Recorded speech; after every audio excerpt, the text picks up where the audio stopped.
Welcome to Daily Wisdom, Walking the Path with the Buddha, a podcast shared by David Roylance.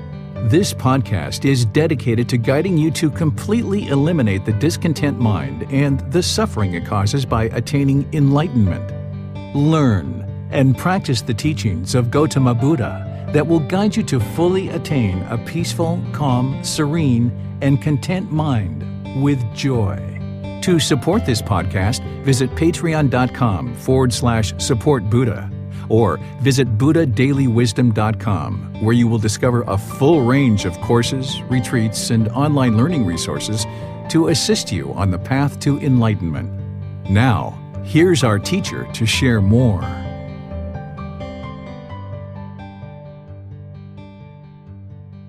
Sawadee Kap. Hello and welcome to Daily Wisdom, Walking the Path with the Buddha.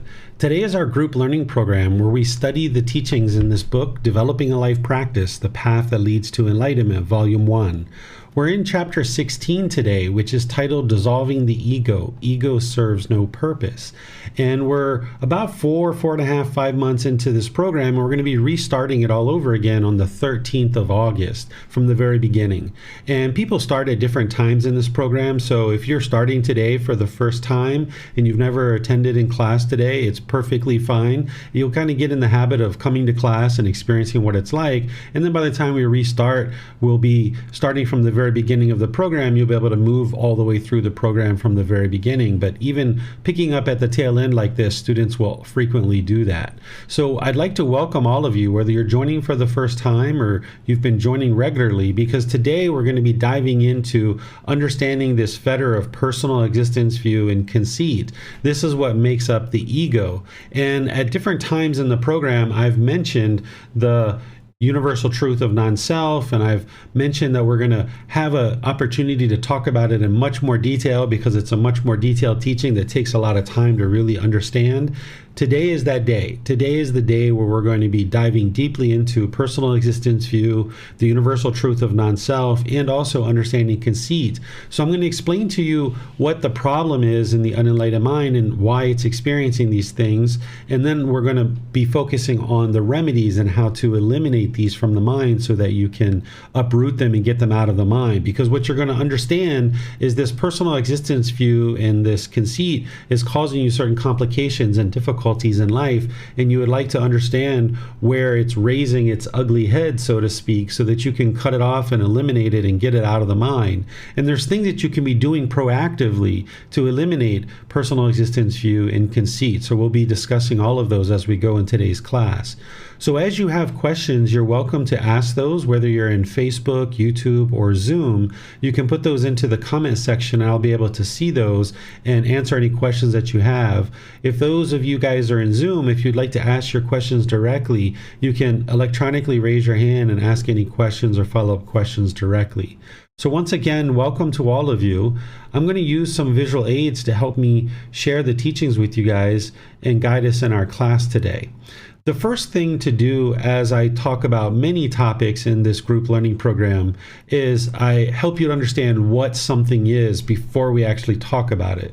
Because I'm not going to assume that everybody's understanding of ego is exactly the same, because the universal truth of impermanence tells us that one person understands the ego in one way and another person understands the ego in another way. So what I'm going to do here at the beginning is come to a common understanding, at least so you understand what I'm describing as the ego, and then you'll understand what it is that I'm teaching throughout today's class.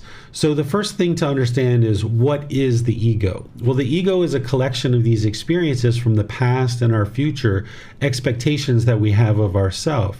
It's an accumulation of our thoughts, our ideas, and our perceptions that we have of our self-image and our self-identity. So what a perception is the way one views the world, our views and opinions of the world. So we have certain views or opinions about our self-image or our self-identity that we hold in the mind, and this is part of the ego. The ego also contains arrogance and pride, this judgment, looking at others and trying to determine what is wholesome and unwholesome for other people. And this measuring and comparing, putting yourself above people or putting yourself below people. This is all because of the ego. And during the lifetime of the Buddha, this word ego didn't exist. He didn't have this word ego to use as part of what he was describing. So what he described that we now today call ego, he described it as personal existence view and conceit. And I'm going to help you understand it in these two different ways because it actually helps you, because there's these two different components of what we call the ego. And when you understand these two different components, that they are actually creating unique individual difficulties in your life and in the mind, and then there's also unique ways to actually address them and eliminate them out of the mind. So while we refer to things as the ego, understand that that's described as personal existence view and conceit by the Buddha, and that these are manifesting and producing certain difficulties in your life based on whether it's personal existence view or conceit. And the certain solutions that you're going to implement is going to be different, whether it's personal existence view or conceit. Personal existence view and conceit are part of what's called the 10 fetters. The Buddha, when he taught in this layered approach. And usually when you first start learning the path to enlightenment as a foundational teaching, you're learning the 3 universal truths and the 4 noble truths, the Eightfold Path, the 5 precepts, and a lot of those teachings that I share with you guys at the very beginning of this program, and gradually building you up to understand what it is that is the path to enlightenment. Well, in that 4 noble truths, you get a glimpse of what's going on in the unenlightened mind, which is craving, desire, attachment. And that's what's causing these discontent feelings like anger, sadness, frustration, irritation, annoyance, guilt, shame, fear, boredom, loneliness, shyness, resentment, jealousy. Even the displeasure and despair and the grief and misery in the mind is all being caused by these cravings, desires, attachments, this mental longing and strong eagerness. And then when you understand that, and we spent several months kind of approaching that and looking at it in different ways, and it's been brought back up in different classes. Even last week when we talked about true love, I kind of reminded you guys about the 2nd noble truth and the 3rd noble truth. So you start understanding that all the discontent feelings that you're experiencing is based on your own cravings, desires, attachments. Then you start moving deeper into the teachings and you start learning about the 3 poisons or the 3 unwholesome roots or the 3 fires, which is this craving, anger, and ignorance, or the unknowing of true reality. The craving is where the mind has this longing and yearning, this unquenchable thirst, chasing after the objects of your affection, wanting to have things a certain way. And if you get what you want, you get pleasant feelings like happiness, excitement, elation, thrill, exhilaration, euphoria. But if you don't get what you want, you get those painful feelings like anger, sadness, frustration, irritation, annoyance, guilt, shame, fear, and all the others. So as long as there's this craving where there's this longing and yearning in the mind, then when the mind gets what it wants, it gets pleasant feelings. But when it doesn't get what it wants, that anger has a potential to arise, and then you can become unskillful with your moral conduct. You can become bitter and harsh and hostile and aggressive towards others. And the whole reason why this is occurring is the ignorance or the unknowing of true reality, the lack of wisdom. And because the unenlightened mind lacks wisdom, craving and anger continues to persist, because in the unenlightened state, we tend to blame other people for the discontent feelings that you're experiencing. So when you experience anger or frustration, because of the ignorance and unknowing of true reality, it will tend to blame others. And then that allows the craving and anger to continue because you almost feel justified in your anger. Where what the Buddha is helping you to understand in the 4 noble truths and in the 3 poisons or the 3 unwholesome roots or the 3 fires is that it's your own mind that has these certain pollutions or defilements or taints. But then he goes deeper, and we talked about this way back in chapter 3, where he talks about the 10 fetters. And what we're going to be talking about today is part of the 10 fetters. What a fetter is it's like a shackle around your ankle with a chain and a ball, like a prisoner being trapped in the unenlightened state. And you're trapped in this cycle of rebirth where a being continues to be reborn over and over and over again because of these pollutions or these taints or these fetters, these defilements that are in the mind. So the more you understand about each one of these 10 fetters, what they are, what problems they're causing you, and then the solutions, now you can implement those solutions. You can purify the mind, you can eliminate this pollution, and now you can experience this brightness and this radiance, this peacefulness, calmness, serenity, and contentedness with joy, where the mind is no longer discontent.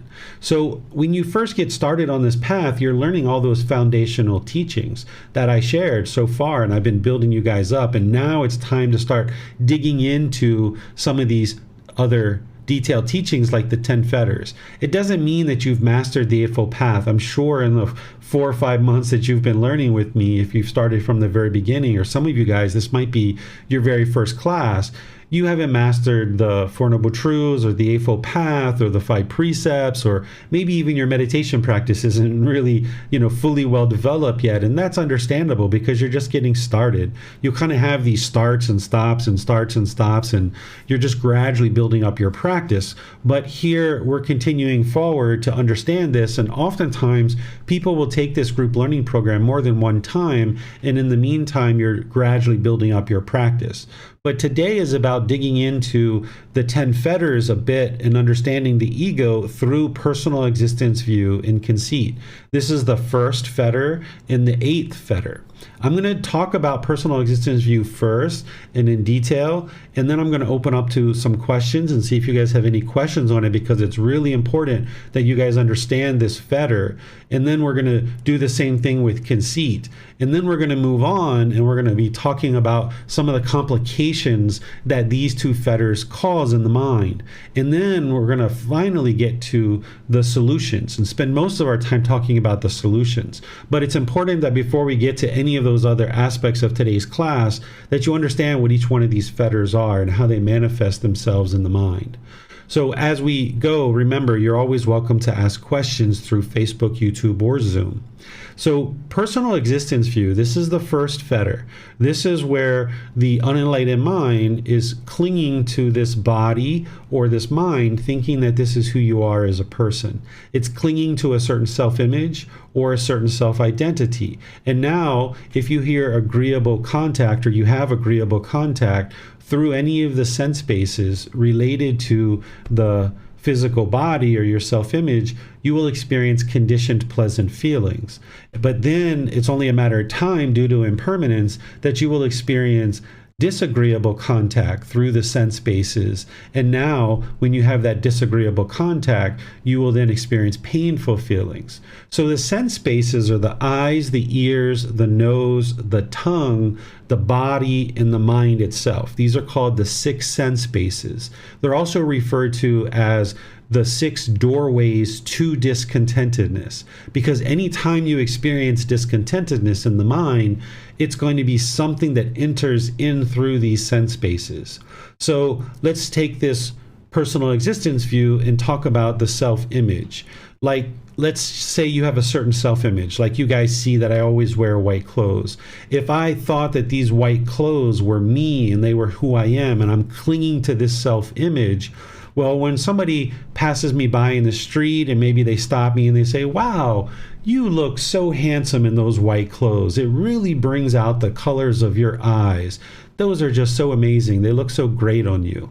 Well, if you allow the mind to now grab onto that and have these pleasant feelings due to this compliment, and you get all happy and excited because somebody's complimenting you on your self-image, well, now it's only a matter of time before somebody over here now says something degrading or disparaging. They might say, "You're so stupid to wear those white clothes. You're going to get dirty. How could you ever wear those white clothes? You're going to mess them up and you're going to destroy your clothes. It's such a stupid idea."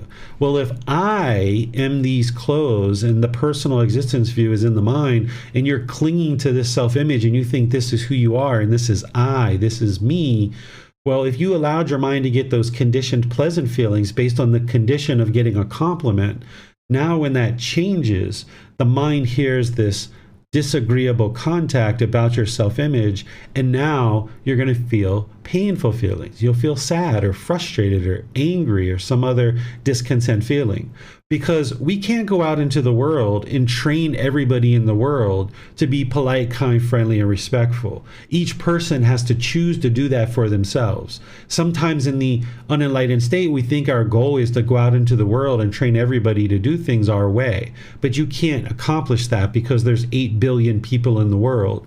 So you need to focus on training your mind that when you hear this agreeable contact about your self-image, you might say, thank you, I appreciate your kind words, or whatever it is that you might say, or you might just smile, or it's up to you, it's your personality. But you don't allow the mind to get these conditioned pleasant feelings about the self-image.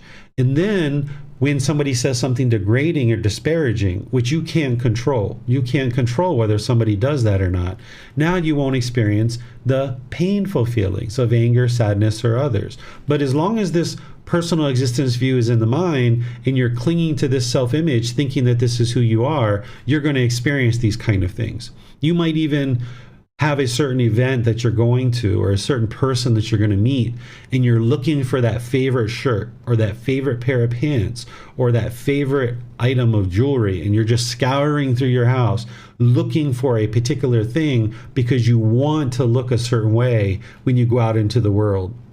Or you might spend an enormous amount of time fixing your hair or putting on certain makeup or earrings or jewelry or any number of things. These makeup and jewelry and things like this isn't the problem that the mind is experiencing. Those things are fine if somebody chooses to wear those things. What the challenge is going on is the mind is clinging to the body, i.e. the self-image, and it has to be a certain way before you go out into the world, because the ego, or this personal existence view, wants to be perceived by others in a certain way.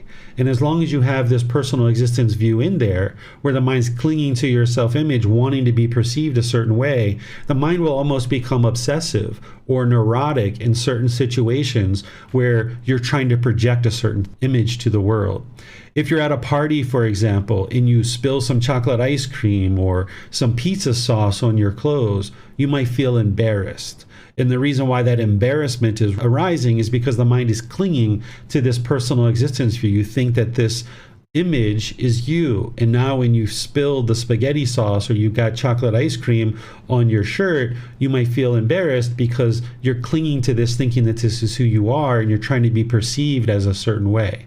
But when you train your mind to let this go, which is what we're going to be talking about today, you won't feel that embarrassment, or you won't go through the house neurotically looking for certain things. You won't be obsessing about how you look when you go out into the world, because you'll have realized non-self, where you realize that this body isn't you and this isn't who you are. So this is about the self-image. And now there's this self-identity that's in the mind. I am a Buddhist teacher, or I am American, or I am a husband, or I am a wife, or I am a father, or I am a kind person. Any number of things that the mind can cling to. It can be about your ethnicity, it can be about where you live, it can be about your job or occupation. The mind is forming this self-identity of who you think you are as a person, and now the mind's clinging to that identity. And once again, if you experience agreeable contact, you'll get pleasant feelings, and if you have disagreeable contact, you will get painful feelings. So if my mind thought and identified and clung to, I am a Buddhist teacher, now if somebody says, all Buddhist teachers are so friendly, they're so generous, they're so loving, sharing their time, you would get pleasant feelings like, oh wow, they're talking about me and I am a Buddhist teacher, and now the mind takes on all these pleasant feelings.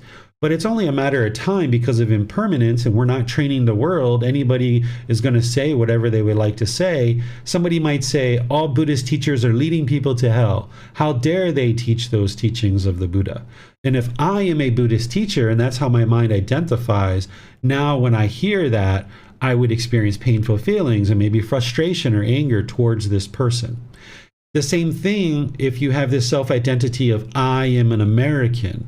Now, when you hear agreeable contact where someone talks very lovingly about Americans, you're going to have this pleasant feelings. And then it's only a matter of time before people speak disparagingly and degrading about Americans or French or Australians or people from England, or if you're Canadian or wherever you're from, people are going to sometimes talk positive about those things and sometimes talk negative.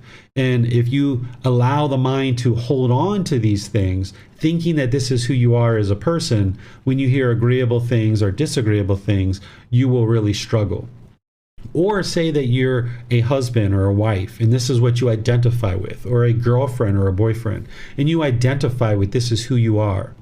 Well, now when you're in a relationship, you have perhaps these pleasant feelings. But now when the relationship ends, this role that your mind has latched onto, thinking that this is who you are, that I am a husband, or I am a wife, or I am a boyfriend, or I am a girlfriend, when you're no longer that because of divorce or because of the relationship has ended, you might really struggle in the world and feel like you have to hurry up and get back to being a husband or being a wife or being a boyfriend or being a girlfriend, because you're now not that role anymore. And that was identification that the mind was holding on to. You saw that as part of yourself. You might even feel lost in the world because you're no longer that role, and your self-identity is now no longer intact. You have experienced this impermanence where now you're no longer a boyfriend or girlfriend, or you're no longer a husband or wife. So now you want to hurry up and get right back into the relationship, or you really suffer and have painful feelings because you are no longer that particular role. The same thing can happen as part of a job or occupation. If I am a police officer, or I am a lawyer, or I am a food server, or I am a taxi driver, if you've done a certain role or a certain job for an extended period of time, there's the potential for your mind to start identifying with this as who you are as a person. And now when you either retire or that job is over because maybe you get laid off or fired or the company goes out of business, you can really struggle in the world because you feel like you've lost part of your identity, and you want to hurry up and get right back into that role because you feel lost. There's people who think that, I don't even know who I am anymore. I need to go on this journey to find myself. Sometimes people come here to Thailand on this 6-month journey or this 1-year journey to find themselves because they feel like they don't know who they are anymore. Well, an individual can never find themselves because there is no self. This self-identity, it isn't permanent, and this self-image isn't permanent. You might find new hobbies, new activities, new friends, a new job or something like that, but none of that is you. It's not who you are. So the problem with the self-identity and the self-image really starts occurring as we're born and we're given this label at birth. There's a certain name that has been assigned to us. In my case, I was assigned this name David, and people decided that we're going to call this being David. And now as you grow up and you hear that name, you start having certain self-image or a certain self-identity that you start associating with this label of David. And now we carry this around and we start accumulating this personal existence view of this is who we think we are in the world, is that we are this label of David. And our mind gets wrapped around this. And now when we go out into the world, we feel like we have to uphold this self-image or this self-identity. We're having to uphold a certain reputation in the world, and our mind almost becomes obsessed and neurotic in some situations, trying to uphold this self-image and self-identity. So in order to get to peacefulness and calmness and serenity, contentedness and joy, you need to uproot this personal existence view out of the mind and realize non-self, that this image of the physical body and this mind is not you.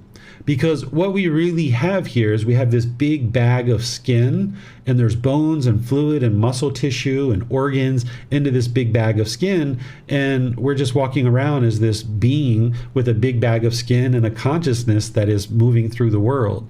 But in order to exist in the world and kind of conduct our daily activities, we need a name that people know who this being is. So that's why we're assigned this name at birth, because grandma couldn't say to mom, did that big bag of skin come home from school and are they doing their homework? They had to say, grandma had to say to mom, has David come home from school yet? And is he doing his homework?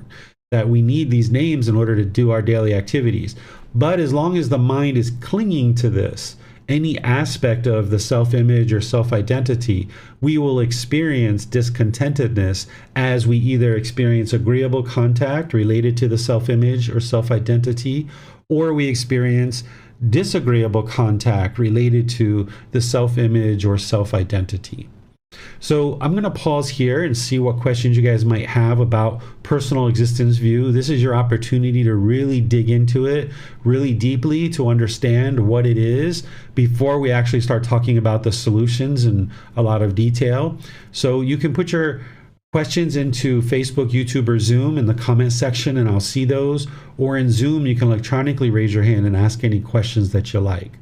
I see, Max, you have your hand up. If you'd like to go ahead and ask questions, go for it.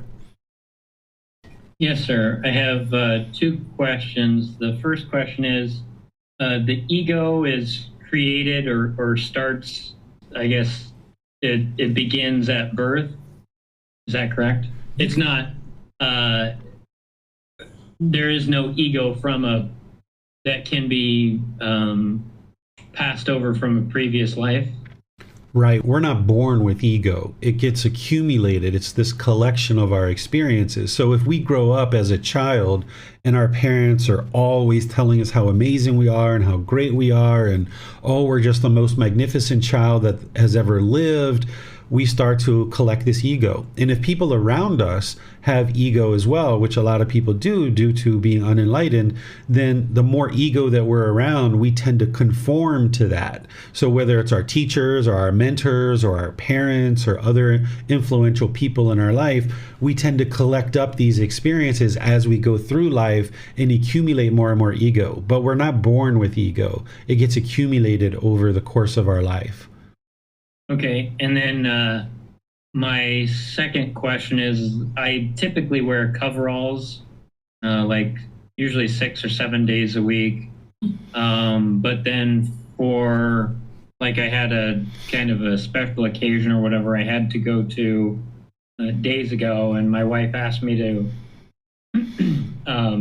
like put on something nice or whatever. Like I typically would wear I would wear my coveralls to like any occasion, really.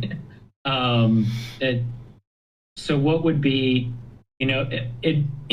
wearing something, dressing up or whatever for a nice occasion, we could just, if we felt that,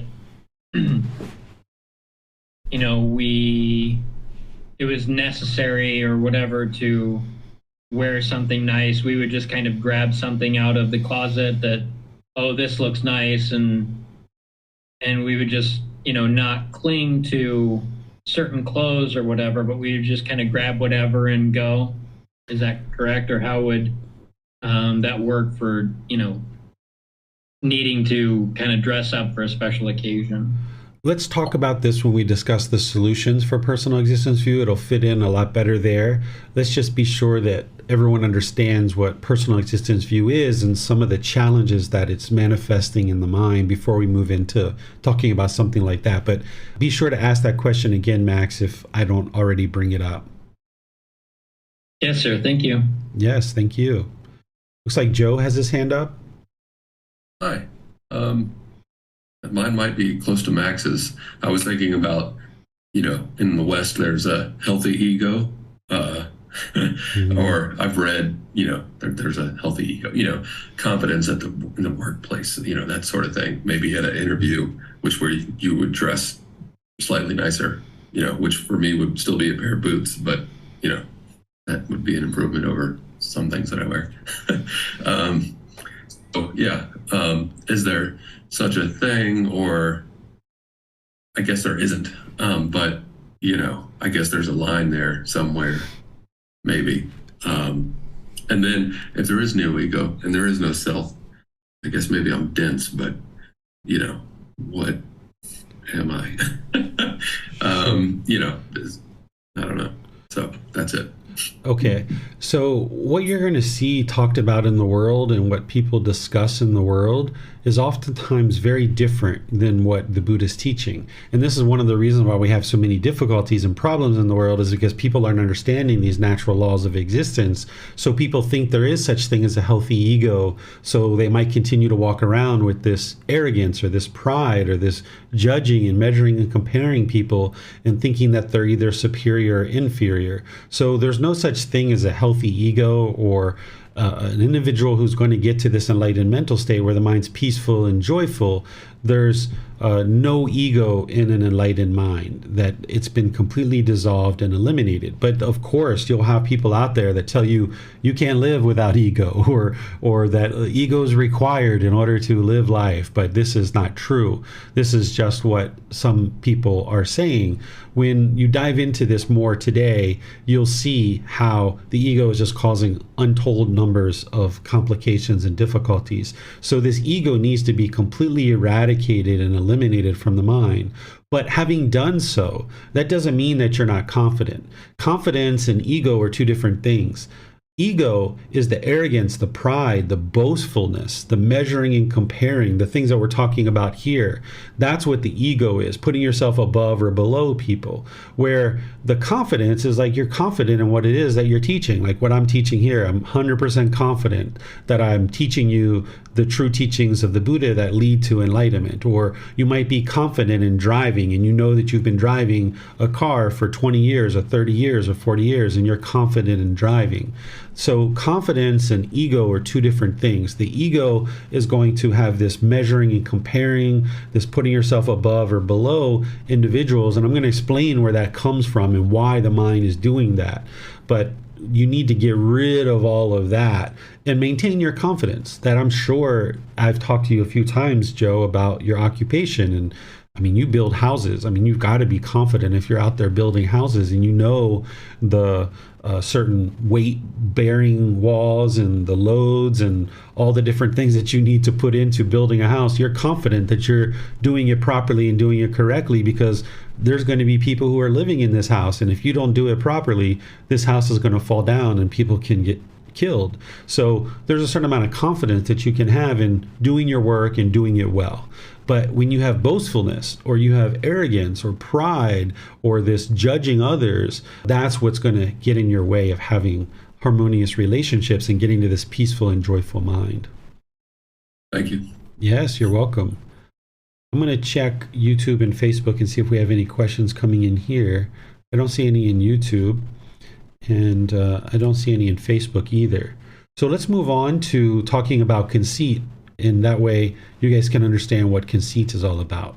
So this conceit, this is another aspect of the ego that we're calling ego, but it helps to understand them separately, because you're going to see that they are described differently and they manifest differently, and the solutions to eradicate them are different as well. What conceit is this arrogance and pride, this judging, this measuring and comparing, putting yourself above others or below others. And now when you put yourself above people, you might talk down to people and talk down to people in a certain way that hinders you from being able to exist in a harmonious relationship, and that the mind always thinks that I'm right and everyone else is wrong. And then in some situations, you put yourself perhaps below people. And here you're maybe uncalm or unsettled, and you look up to people with such admiration that you feel like you're less of a person. So typically, if you're going to put yourself above people, in some situations, you might put yourself below people. And this conceit is getting in the way of just seeing everybody as equal. And that's what's going to ultimately solve this, is that if you get to a point through what I'm going to share with you today where you can just view everybody equally, now you can function in the world with ease. Because when you put yourself above people and you talk down to people, you're talking to those people in one way. And now when you put yourself below people and you're talking to those people, you're talking to those people a different way. And now the mind almost becomes obsessed trying to figure out, am I above these people or am I below these people? And when you go into a certain social situation where there's a lot of people, you might be trying to figure out, who am I above and who am I below? And this is the mind wanting a certain pecking order. And this is a real challenge for the mind. If you've ever been to a social situation where either you or where other people, go around and like, well, what do you do? What is your job? What do you do in the community? And people are kind of sizing you up, or you're sizing other people up. This is the mind trying to figure out who are you above and who are you below, because maybe these people are unknown to you and you're trying to constantly figure that out. And this is coming from our past existences, that even though we're in the human realm, we've all had countless animal existences in animal births.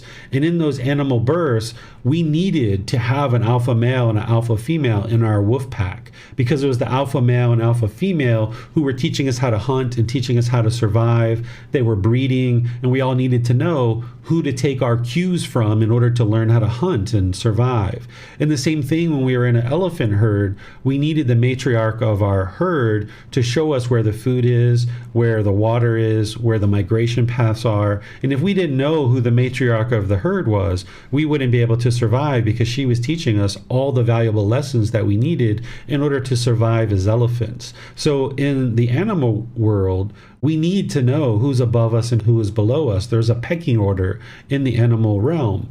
But here in the human realm, our mind keeps some of that conditioning from our previous existences. So when we come into this realm, even though we're not born with the conceit, our consciousness has been conditioned enough that we start to accumulate this conceit. We start to accumulate judging and measuring and comparing, putting ourselves above and below others. And now we really are affected by this in the world, because we talk to people in one way who we feel are below us, and another people who we feel are above us. And now when we're in mixed company, where there's some people who we feel are above us and some people we feel who are below us, the mind almost short circuits in trying to figure out, who do I talk to in this way and who do I talk to in this way? And what you're trying to get to on this path to enlightenment is a permanent practice. You're trying to get to an effortless life where you've cultivated wisdom to function in the world effortlessly and with such ease. Whereas if you have conceit in your mind, you're going to have that obsession and that constantly trying to figure out who's above you and who's below you. And your mind's going to constantly be switching, trying to figure out who to talk to in one way and who to talk to in another way.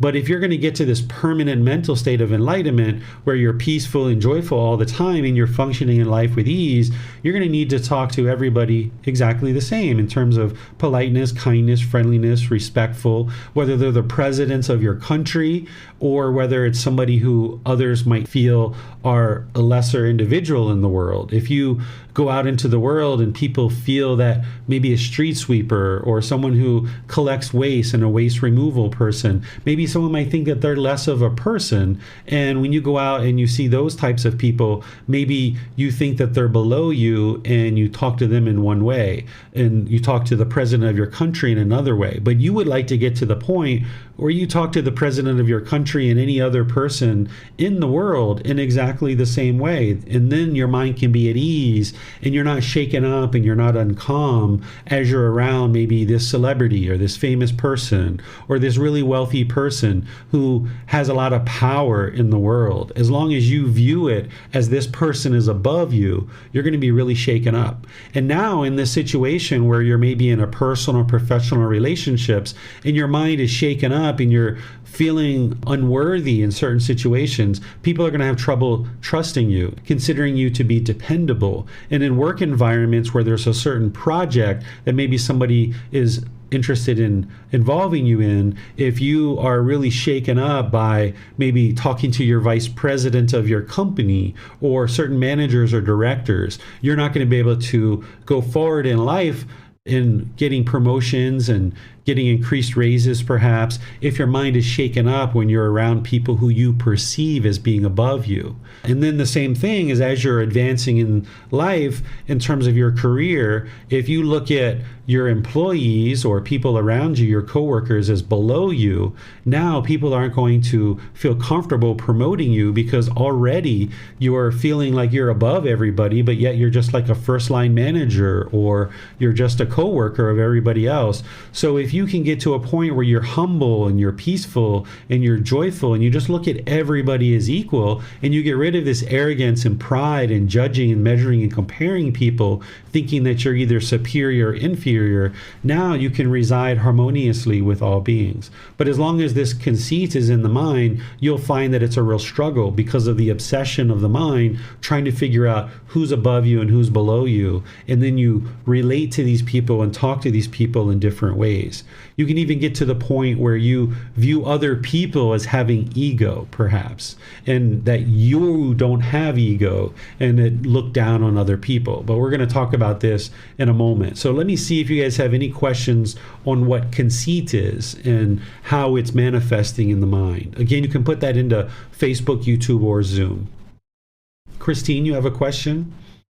Yes, hello, Teacher David. Thank you so much for these explanations. I have a question. If something that I notice that I'm experiencing is also a conceit. So I noticed that I kind of, see myself above or below people, but actually the way I'm kind of dealing with that is that I'm viewing one group of people as people who I can learn from, and the other group of people who I cannot learn from. I mean, and it seems like my mind is very eager to learn, and if there's nothing to learn from a person, I'm just losing interest. But that's kind of leading to me always hanging out with people who I feel are above me because I feel I can learn something from them, and it doesn't exactly produce equal relationships. And I was wondering if this also is conceit or that's something else. Yes, this is conceit because you're thinking that they're above you because they maybe have more wisdom than you.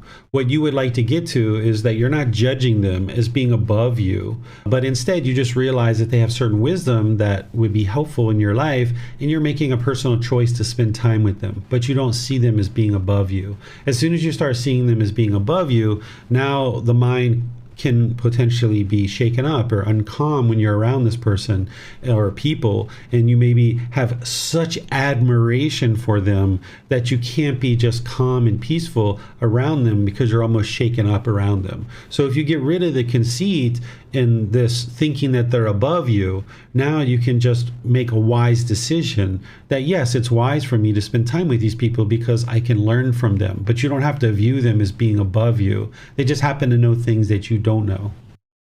Thank you. This is a really good distinction. Actually, it was all mixed up in my mind. But so it would not be a problem to choose people according to who I can learn from, as long as I don't see them above me, right? Yes, exactly. You can perfect. Choose to spend time with anyone who you choose to spend time with, but when you're spending time with people, just view them as being equal in that they're not above you and you're not below them.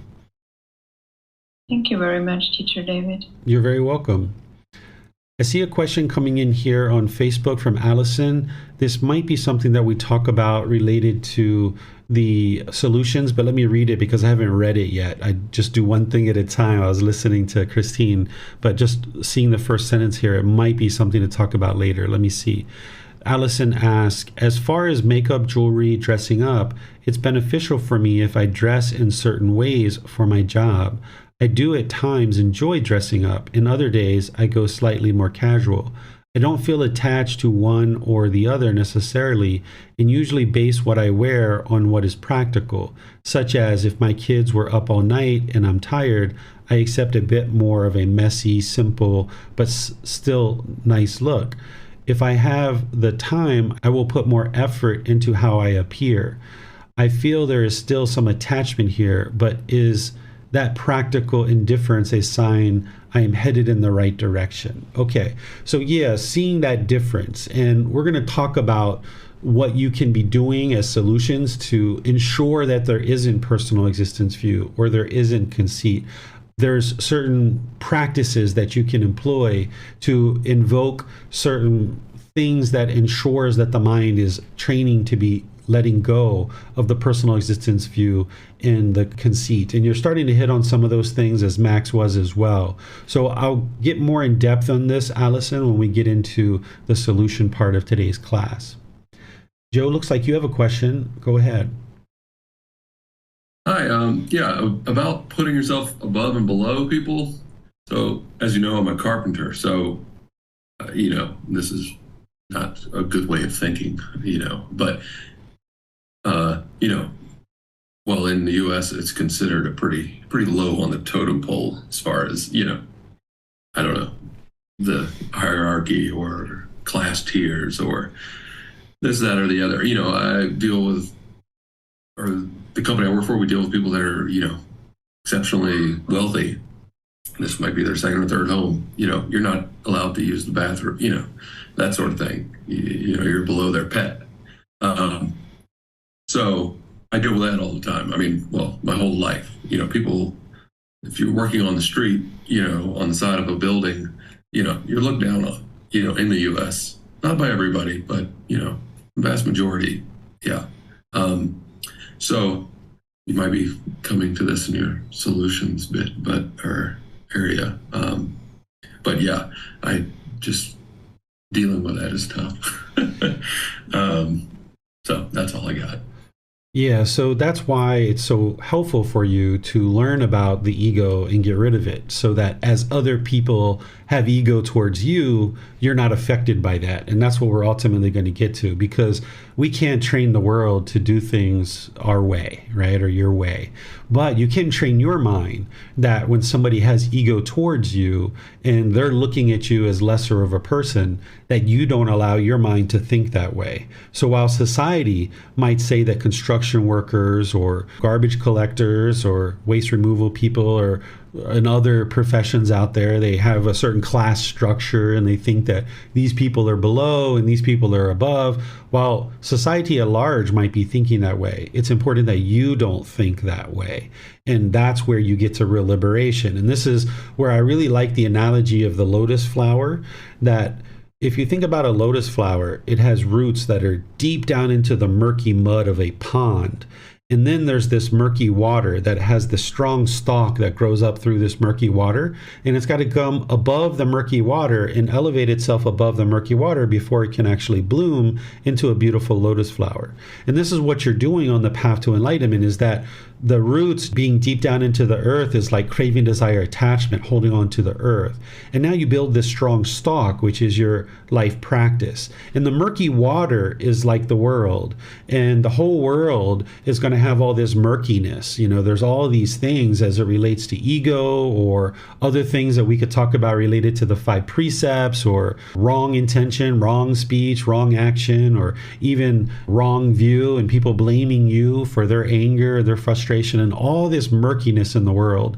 And while you will become more and more aware of this murkiness in the world, because we've all been part of that at some point or another, you realize that what your goal on this path to enlightenment is to rise above this murkiness. And not that you're thinking that you are above these people, but you're trying to move through this murkiness of the world, even though other people might view you in a certain way, that you don't allow your mind to view yourself in that way, that you don't think of yourself as being lesser of a person because you're a construction worker. Instead, you look at yourself as being equal to everybody, even though you might have somebody who chooses to look down on you. Don't allow your mind to do that same thing. And that's what we're going to get to when we talk about the solutions of how to eradicate personal existence view and conceit from the mind. All right. Thank you. Yeah, you're welcome, Joe. I'm going to take a look one more time. I don't see any more questions anywhere. So let's move into talking about the next part of what we're going to be discussing today, which is discussing more of the challenges that one experiences as it relates to this personal existence view and conceit. So now I'm going to talk about this as the ego. Now that you understand the 2 individual parts of the ego, now I'm just going to talk about the ego in general, right? Which is personal existence view and conceit together. This clinging to the self-image and self-identity, thinking that this is who you are, and the arrogance and pride, the measuring and comparing, the judging others and putting yourself above and below others. Some of the things that this is causing in the world is it's causing you to not see true reality in certain situations, where when the ego is in the mind and rises up in the mind, you're viewing what's going on in the world through this ego or through this pollution of mind. So what the ego will tend to do is it will tend to project its unwholesome qualities onto others, and then you will read that as coming from them when in reality it's coming from your own mind. So let me give you an example. Say you're in a business meeting and somebody walks in, and this man or this woman has really nice hair, really nice clothes, nice makeup, nice jewelry, and they look really handsome or really beautiful. And they walk in and you think to yourself, look at them. They think they're so great, trying to look so beautiful for everybody or trying to look so handsome for everybody. Well, that's your mind's own ego. Only thing that happened is somebody just walked into the room. Okay, they happen to have nice clothes, they happen to have nice jewelry, they happen to have nice hair, but that doesn't mean they're trying to project to the world that they're so beautiful or so handsome. In reality, what's going on there is your own mind is wanting to be so beautiful and you're wanting to be so handsome. And now when somebody walks in, you project those unwholesome qualities from within your own mind onto this person, and then you read it as if it's coming from them, when in reality it's coming from your own mind. It's like looking in a mirror, but you don't realize with the ego that you are looking in a mirror and you're just projecting your unwholesome qualities onto this person, and now you're reading that reflection is coming from them when in reality it's coming from your own mind. Or say you're in a business meeting and somebody speaks up and has this really great idea, and they share this idea with the team, and everybody's really enjoying this idea and thinking this is going to be a great idea. And maybe in your mind, you're thinking, look at Bob, or look at Susie. They think they're so intelligent and they're trying to look so intelligent with everybody.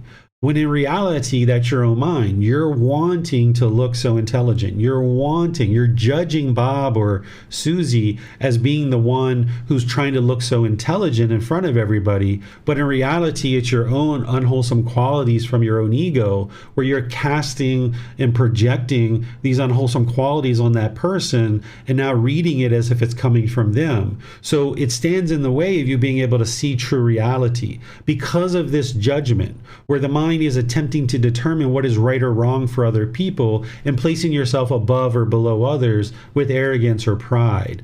The mind is comparing and feeling that you're superior or inferior, and this is all because of the conceit, where you're trying to declare what is wholesome or unwholesome for others. You're looking at other people and judging what is right or wrong from them. And you've got to get rid of this judgment. As long as you're judging others, or you're even judging yourself. Sometimes with negative self-talk, you can be looking at yourself and judging your own self. Like if you're working on a project or something, you can really diminish yourself because you're judging yourself about what you're doing, and you thinking that you're horrible at this particular task or this activity. So as long as you're doing this, you're going to project certain qualities on other people and read that as coming from them. You might even judge somebody else as being a narcissist. You might say, that person's a narcissist. They've got such an ego. Look at them. They're so arrogant and so prideful. But in reality, as soon as you judge somebody else as being a narcissist, it's your own mind that is the narcissist. You're judging the other person with your ego. If you're trying to determine whether somebody else is a narcissist or not, and you're not a professional therapist who's in the role of diagnosing people and treating people for this, if you're just out in the world trying to cast your judgments onto other people and declaring that others have ego and other people are a narcissist, that's your own ego that's doing that. And that's because you're looking through this dirty window. It's kind of like having a dirty window, and you're looking through this dirty window at other people and you're thinking everyone else is dirty. But in reality, it's your own mind. It's your own unwholesome qualities in your mind that you're looking out at the world through, and you're judging other people as being unwholesome. But in reality, it's just this dirty window, and you got to clean off this dirty window. And that's part of what today is about, is helping you to understand this so that you can clean out this dirty window. Because as long as you have this dirty window and you're looking at other people as wanting to be so beautiful or so handsome, or wanting to be so intelligent or so smart, or others have to always have it their way, and they always have to have it their way. Why can't it be my way? This is your own ego wanting things to be a certain way. And as long as you have this dirty window, your perceptions of how you look out at the world, your beliefs and opinions of how things appear in the world and how things seem are going to hinder you from being able to see true reality of what's just going on, which is somebody just walked into the room, or somebody just shared an idea, or somebody just provided some feedback. When there's ego in the mind and someone gives you some feedback that you might have requested, when you hear that feedback, you might get really angry because somebody's suggesting something to you to improve.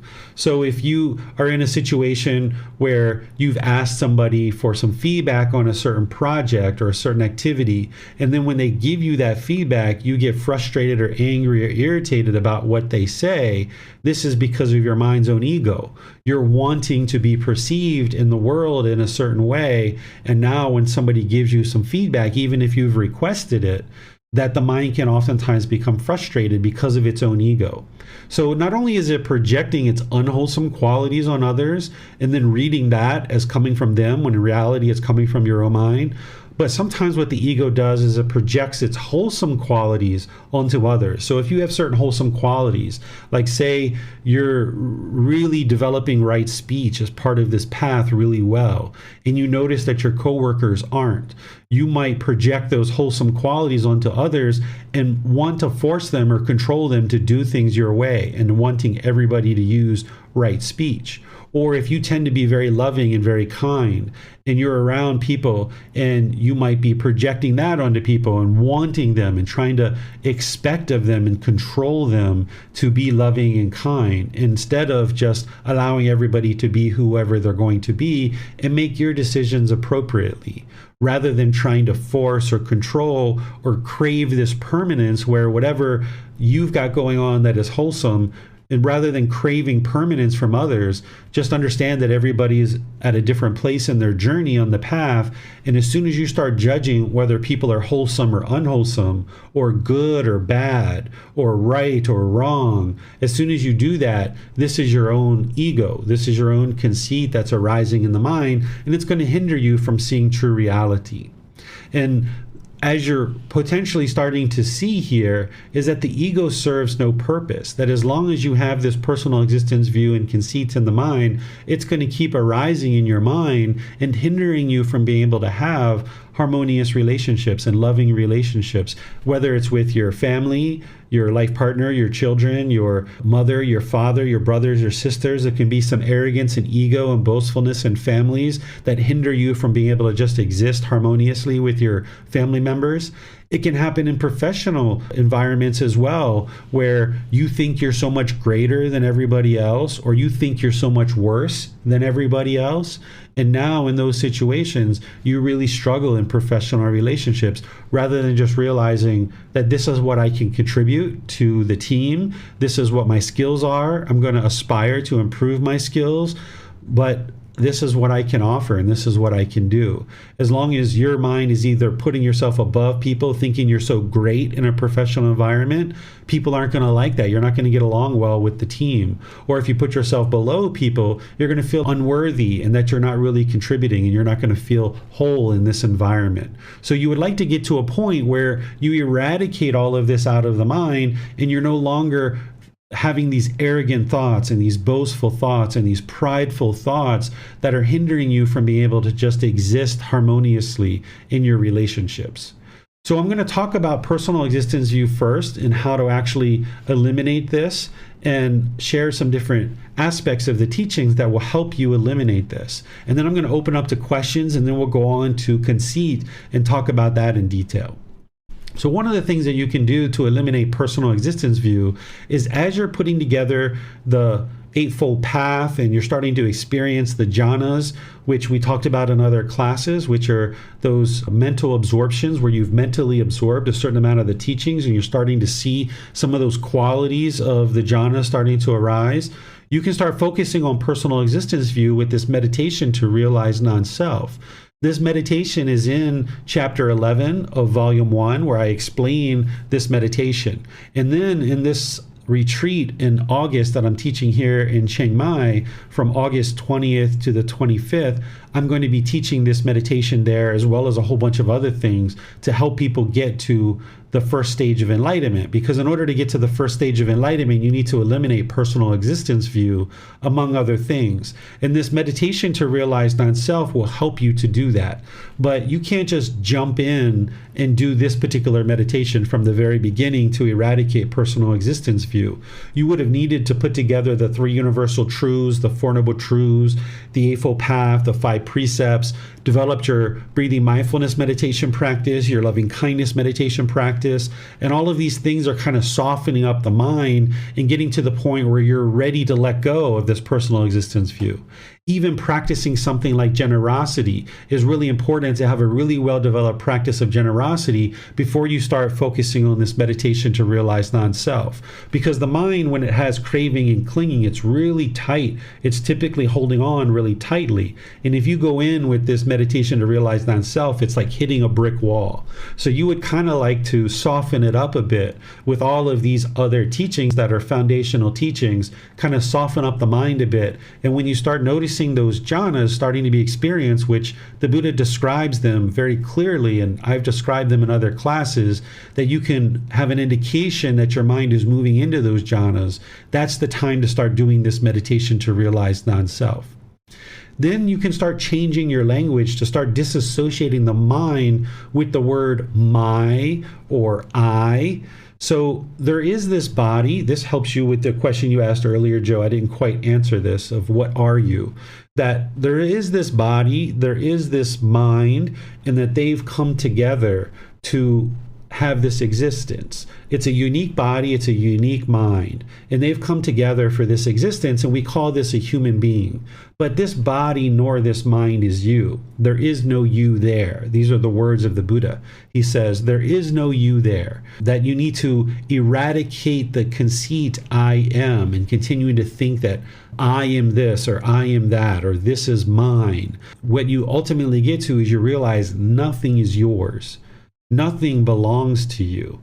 The car that you drive, okay, you pay the payment, or maybe you bought it outright, but it's not yours. It doesn't belong to you. When you die, you can't take it with you. It doesn't belong to you, or else you could take it with you.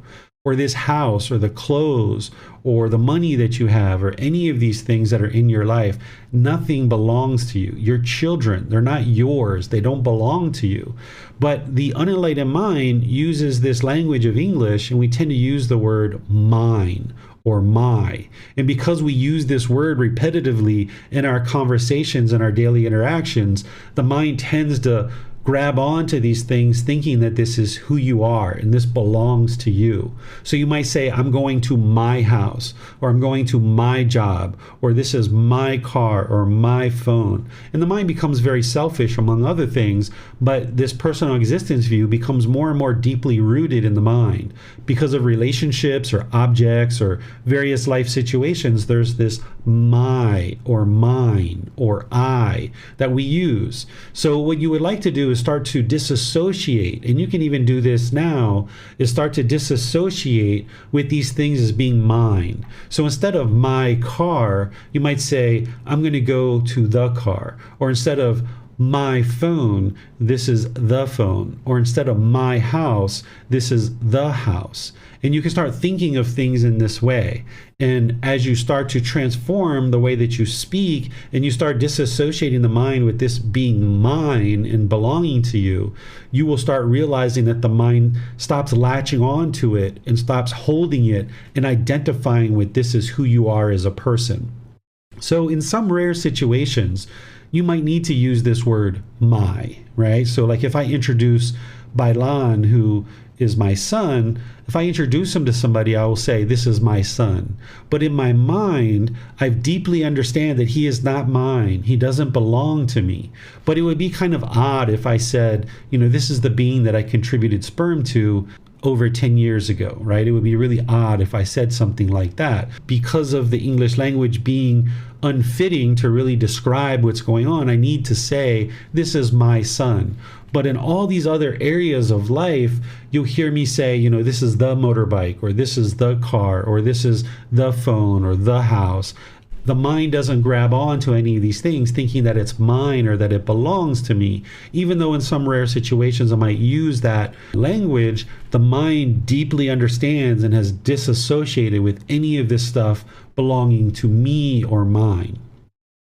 You need to develop the perception of impermanence through deeply observing in the world that there isn't anything in this material world that is permanent. So you learn the universal truth of impermanence as part of the beginning teachings of this foundational teachings on this path to enlightenment. But you need to deeply soak it into the mind, where when you go around the world, you just see that every last little thing is impermanent.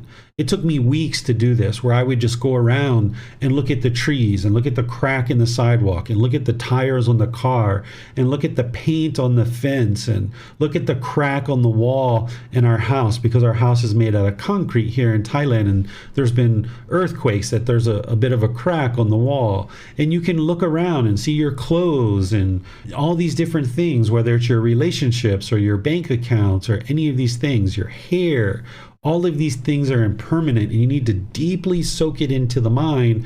And this helps you to then realize that this body in this mind is not permanent, because that's what the unenlightened mind is doing when it's clinging and having this personal existence view, is it thinks that this body and mind is permanent and you're clinging to it. And this is why by the time you get to death, that oftentimes people are fearful. They don't want to let go. But if you train your mind now that this body isn't you, it doesn't belong to you, and that this mind isn't you, it doesn't belong to you, as you go through life, you'll reside more peaceful. And ultimately, by the time you die, you won't have fear of death, which next week we're going to be talking about eliminating fears.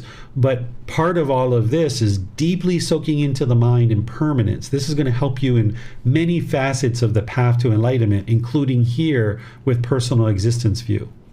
Now let's talk about clothing and how you make your appearance, and this will help, some of the questions that Max had and Allison had, and you guys can bring those back up if you need to, if I haven't answered your question.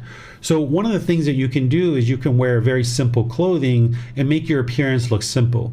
Because when personal existence view is involved, the mind is going to want to be projecting in the world and be perceived in the world a certain way. So you might go through your closet, looking for that special shirt or that special lipstick or that special necklace or that special ring. And if you walk out of the house without that ring, you feel like less of a person. Or if you don't have your makeup on in a certain way, you might feel diminished as a person. Or if you don't have certain clothes on, you might feel diminished as a person going into the world. So the mind in this situation, it isn't comfortable going into the world without makeup perhaps, or without a certain ring or necklace, or having your hair done a certain way, or having a certain clothing on. So what you would like to do is make this a regular thing where you do go out into the world without that stuff, by making things very simple. And you can do this for a period of 6 months or a year or however long, until your mind has fully let this go. And then if you choose to wear makeup or jewelry or something like this, it's up to you. But if you would like to get rid of this personal existence view, one of the easiest ways and one of the simplest things you can do is go out into the world with just very simple and basic clothing. Here in Thailand, people have these simple clothes, like I wear this white clothes. It's the same exact clothes every day. There's a stack of shirts and a stack of pants, and I just pick the one off the top and I wear whichever one is there. And the ordained practitioners, they're wearing essentially the same robe just about every day. They have 2 robes or 3 robes, and they're wearing the same robe out into the world. We're cutting our hair. We're just making our appearance look very simple so that the mind can disassociate with personal existence view. But you don't need to go out and buy a whole new wardrobe of white clothes. You don't necessarily need to cut off all your hair. You could, but you're not required to in order to eliminate this personal existence view. It certainly accelerates things and will help you tremendously, but there's other things that you can do here. You can take your clothing and just stack it like a stack. So you can have like maybe your active clothes and maybe your dress clothes, and you can just have stacks of them. And then wherever you're going out, you just pick off the top of whatever is on the top. Because what your mind's going to want to do, even when you have these stack of clothes, you're going to think about, who am I meeting today? And you're going to want to go to the bottom or the middle of the stack and pull out the special pants or the special shirt to wear in that situation. And when you see the mind wanting to do that, you don't allow it to do that. You're like, no. I'm just going to pick off the top. And you do this for a consistent long-term period, months, maybe a year or so, where you're just picking off the top of your pile. So you don't need to go out and buy a whole new wardrobe. You could go out and buy all white clothes or all pink clothes or all blue clothes or whatever it is that you would like to wear, and just wear that same exact thing every day if you like, but you don't have to. You can just put your existing clothes in a stack and pull off of the top. And this is the way to simplify your clothing and take the mind out of the opportunity of getting to choose what to wear. Because when you have things lined up in a closet and you fumble through your closet and find that special shirt for today, you're giving the mind an opportunity to have personal existence view and figure out what shirt or what pants am I going to wear today based on who I'm going to see. But when you just stack things up and you just pick off of the top, you're not giving the mind an opportunity to figure out what you're going to wear based on who you're going to see today. So this is one of the ways to address the clothing aspect. With jewelry or makeup or scents or things like this, like perfume or cologne, I would recommend that you go without this for a consistent long-term period, a minimum of 6 months, if not longer. Even if you have a certain wedding ring or a certain necklace, even if it's mom or grandma's necklace who's already died and you wear this special necklace every day, the mind is going to be attached to it. It's going to have this craving. And now when you lose it, or it breaks, or somebody steals it, or you misplace it, your mind's going to be discontent because your mind is attached to this necklace or this ring. Even if you're married and you have a wedding ring, it's wise to talk with your partner and let them know that you're going to train your mind to let go of this personal existence view, and you're a lot of times not going to wear your ring for a certain period of time, and let them know that it has nothing to do with your relationship or your commitment in the relationship. It's just that you're training your mind to not be attached to this ring. Because if you wear that ring consistently outside, when you don't have it, again, you'll feel like less of a person, and you'll feel almost lost out in the world without this jewelry or makeup or scents, because the mind wants to be perceived in the world a certain way. So you're trying to introduce some impermanence here and not let the mind crave and cling to projecting itself in the world in any particular way. And then there's elimination of facial hair and head hair. This tends to be something that men look at very closely. Not too many women have facial hair, but a lot of women do have facial hair. Women tend to be more attached to their hair than men do, but some people do choose to cut off their hair or eliminate their facial hair. This is really helpful, particularly if what I'm saying this, you're like, oh, I would never cut off my beard or my mustache. I just got to have that. Or same thing with your head hair. If you're like kind of repulsed by the whole idea of even cutting off your hair or your facial hair, then this is kind of an important thing for you to look at and potentially consider at some point. Whether you choose to do that or not, it's up to you. But this will surely accelerate your progress to enlightenment. And not everybody needs to remove their head hair in order to get to enlightenment. There's surely people who have gotten to enlightenment without ever eliminating their head hair, but this is something that you can do in order to go out into the world and not associate with this body having to look a certain way, and you can train your mind to be peaceful and joyful and content regardless of what your hair or the body looks like. And this can be really beneficial for you.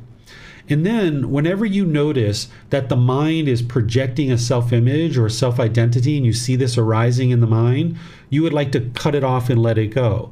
That's why I taught breathing mindfulness meditation at the beginning of this program, so that you can train your mind to cut off and let go. And if you started at the beginning of the program, you should have been meditating now for about 4 or 5 months or so. And of course, you probably have starts and stops, and you're trying to build your practice up. It takes time to build that up. It's not going to just start and be perfect from the very beginning. That's not how any of this works. But gradually, slowly but surely, you would like to consistently build up your meditation practice where you're doing breathing mindfulness meditation and you're able to notice when thoughts occur and you're able to cut those off and let them go and bring the mind back to the breath. And it's going to take you many months and maybe years to build up to a ongoing, consistent meditation practice of 2 to 3 sessions per day of 30 minutes or more each session. It takes you quite a while to build up to that. But as you do, you start to accumulate the benefits of observing the breath, and when the mind moves off the breath, you're able to easily cut that off and bring it back. And then the same thing can be applied in daily life, that now you have this mindfulness or this awareness of mind, that anytime you see the mind wanting to project a certain self-image or self-identity, you can cut it off and let it go. So if you notice that the mind is wanting to grab a certain pair of clothing, you can cut it off and let it go. Or if you're seeing that the mind is feeling miserable about no longer being a food server or a taxi driver or something like this, you can start cutting that off and letting it go. Or when you start identifying with this is who you are as a person, you can start cutting that off and letting it go. Wherever you see personal existence view rising up, you cut it off and let it go. And sometimes you need to redirect the mind and take it in another direction. And then lastly, you can seek guidance with the teacher over multiple sessions, because you can't really just learn once about personal existence view in a class like this and go out and do everything that I share and then magically personal existence view has been eliminated. You need to read about it in the books. You need to learn about it in the classes. You need to talk about it with your teacher privately, start to understand how to be able to identify the personal existence view when it's arising. And then you need to accumulate the benefits of those meditations to more easily cut it off and let it go and implement some of these other ways of eliminating personal existence view. So with the totality of all of this, this is all going to contribute to the elimination of personal existence view. And those personal guidance sessions, or asking questions in Facebook, in the Facebook group, or asking questions in class, or sending me a private message is all part of your ability to move forward in your practice and getting help with the various aspects of personal existence view that you're challenged with and you need help with. So feel free to reach out and seek guidance as you need help. So I'll open up to any questions that you guys have on this topic of personal existence view, and then we'll move into talking about eliminating conceit. I see, Christine, you have your hand up. If you'd like to go ahead and ask your question, you're welcome to. Thank you so much. So I have a question about the meditation, about eliminating the personal existence view.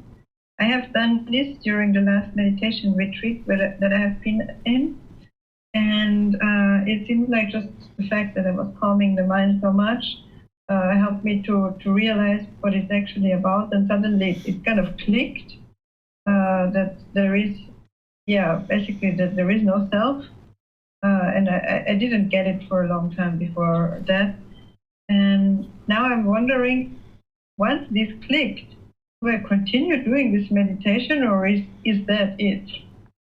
It's helpful to ensure that the personal existence view is fully out of the mind.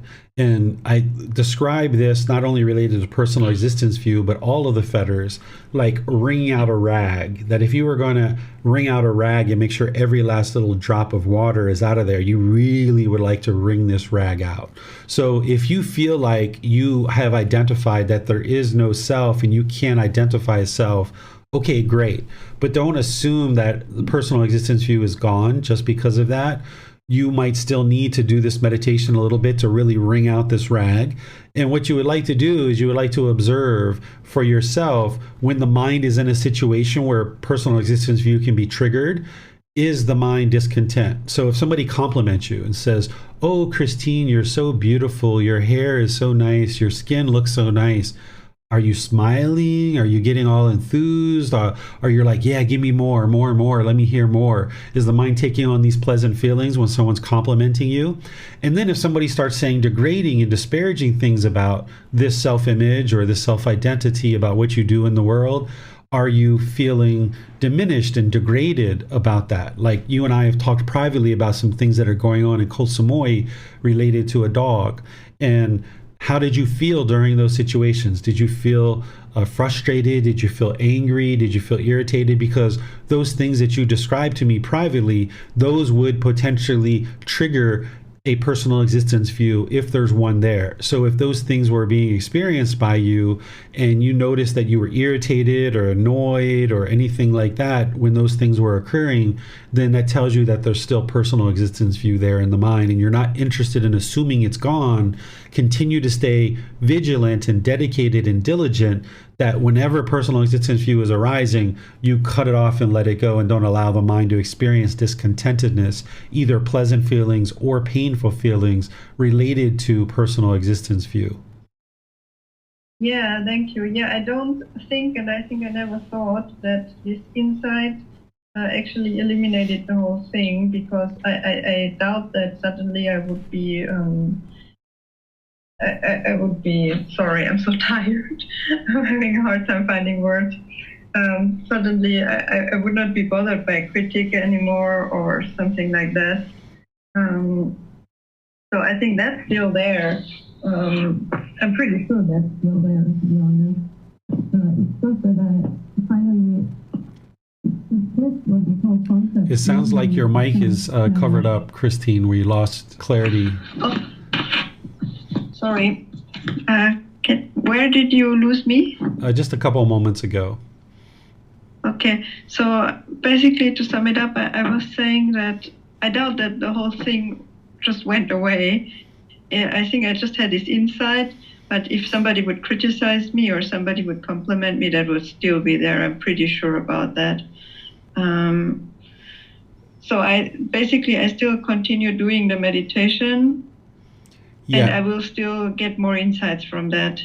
Yes. So if you're identifying that if somebody was to compliment you or criticize you, that you would be affected by that, shaken up, then there's still personal existence view, and you would like to eradicate that from the mind and no longer allow the mind to experience that discontentedness. So the meditation will help you to do that, and the cutting off and letting go and all the other things that I mentioned here as well, like with the clothing and all these other things. So wherever you notice that personal existence view is arising, cut that off and let it go.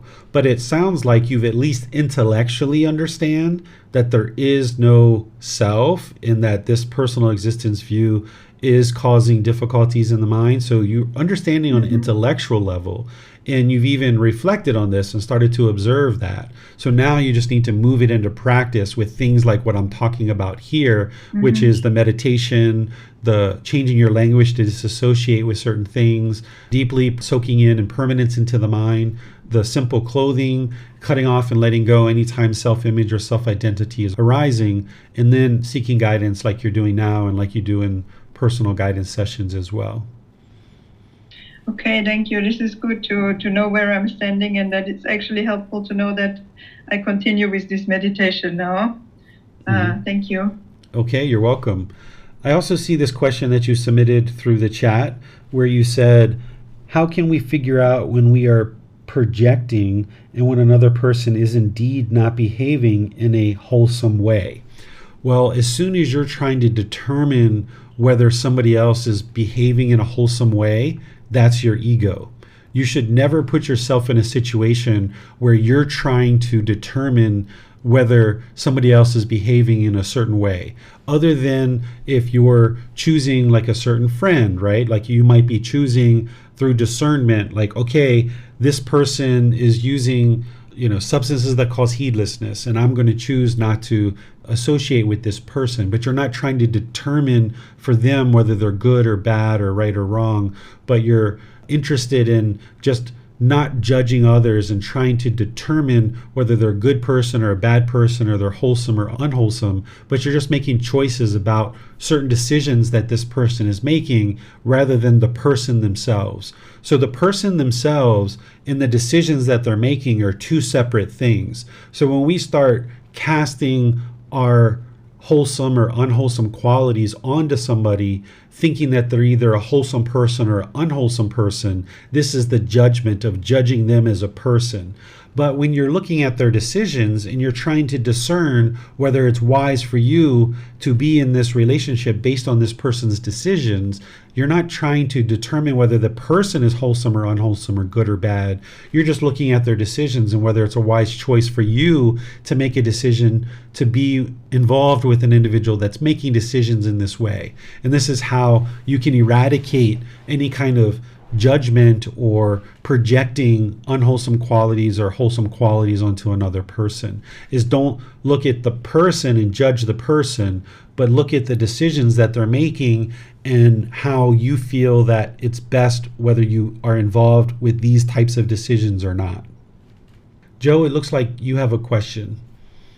Yeah, it's kind of a basic one, but the other day I was having a good day, and I realized I was having a good day, and I was like, pump the brakes, this ain't permanent or whatever. So, and then I was like, oh, well, good job, Joe. You used mindfulness to realize that, this isn't permanent, pat myself on the back. And obviously, I guess that's ego. So I guess in that situation, you would just say, okay, cool. You're making progress, but don't get carried away, Yeah, That's it. the phrase that comes to my mind is, don't get full of yourself, right? Because that's the potential that can happen. As you start learning these teachings and you start gaining this wisdom and your mind starts becoming more focused and more concentrated, you start seeing this peacefulness and joy come into the mind, and you see that people around you are struggling so much with some of the most simple things that you realize is just craving permanence, and yet they're so shaken up by this little bit of impermanence. There's a tendency for the ego to arise up. This can even happen with a student. Like a student can be learning with me for a year or 2 or 3 or so, and then as their mind's becoming more peaceful and more joyful and they're becoming more wise, they can actually become more arrogant as well, because the arrogance can come up over the top and think that they're so much better than their teacher, the teacher that guided them to experiencing this focus and concentration and clarity of mind and this peace and joy. An individual can feel like they're so much better than the individual who has even led them to that particular qualities of mind that they're experiencing. So the unenlightened mind, until it gets rid of this personal existence view and conceit, it can be very conceitful. You can be in that first, second, even third stage of enlightenment, thinking that you're just so amazing, and the ego can be in there telling you that you're so great. And this I refer to as like a bad tenant. If you have a house that you're renting and somebody's supposed to pay rent, and it's been 1 month or 2 months or 3 months and they haven't paid rent, they haven't given you any benefit whatsoever, and you go to visit them and you knock on the door and you talk to them, you're like, hey, Mr. or Mrs. Tenant, I need to have you pay some rent. And they're like, oh, I'm so sorry. I've had trouble with my bills, but, I'll get you that money next week. And you might feel, all right, let me give them the benefit of the doubt, and I'll kind of like let them go until next week. Well, now it's been like 2 weeks, 3 weeks, 4 weeks. They still haven't paid you. You go visit them again. You're like, hey, I'm going to need you to leave. You haven't paid rent for 3 or 4 months, and, I need you to move on. And they're like, oh, just give me 1 more week. I'll get you that money, I promise.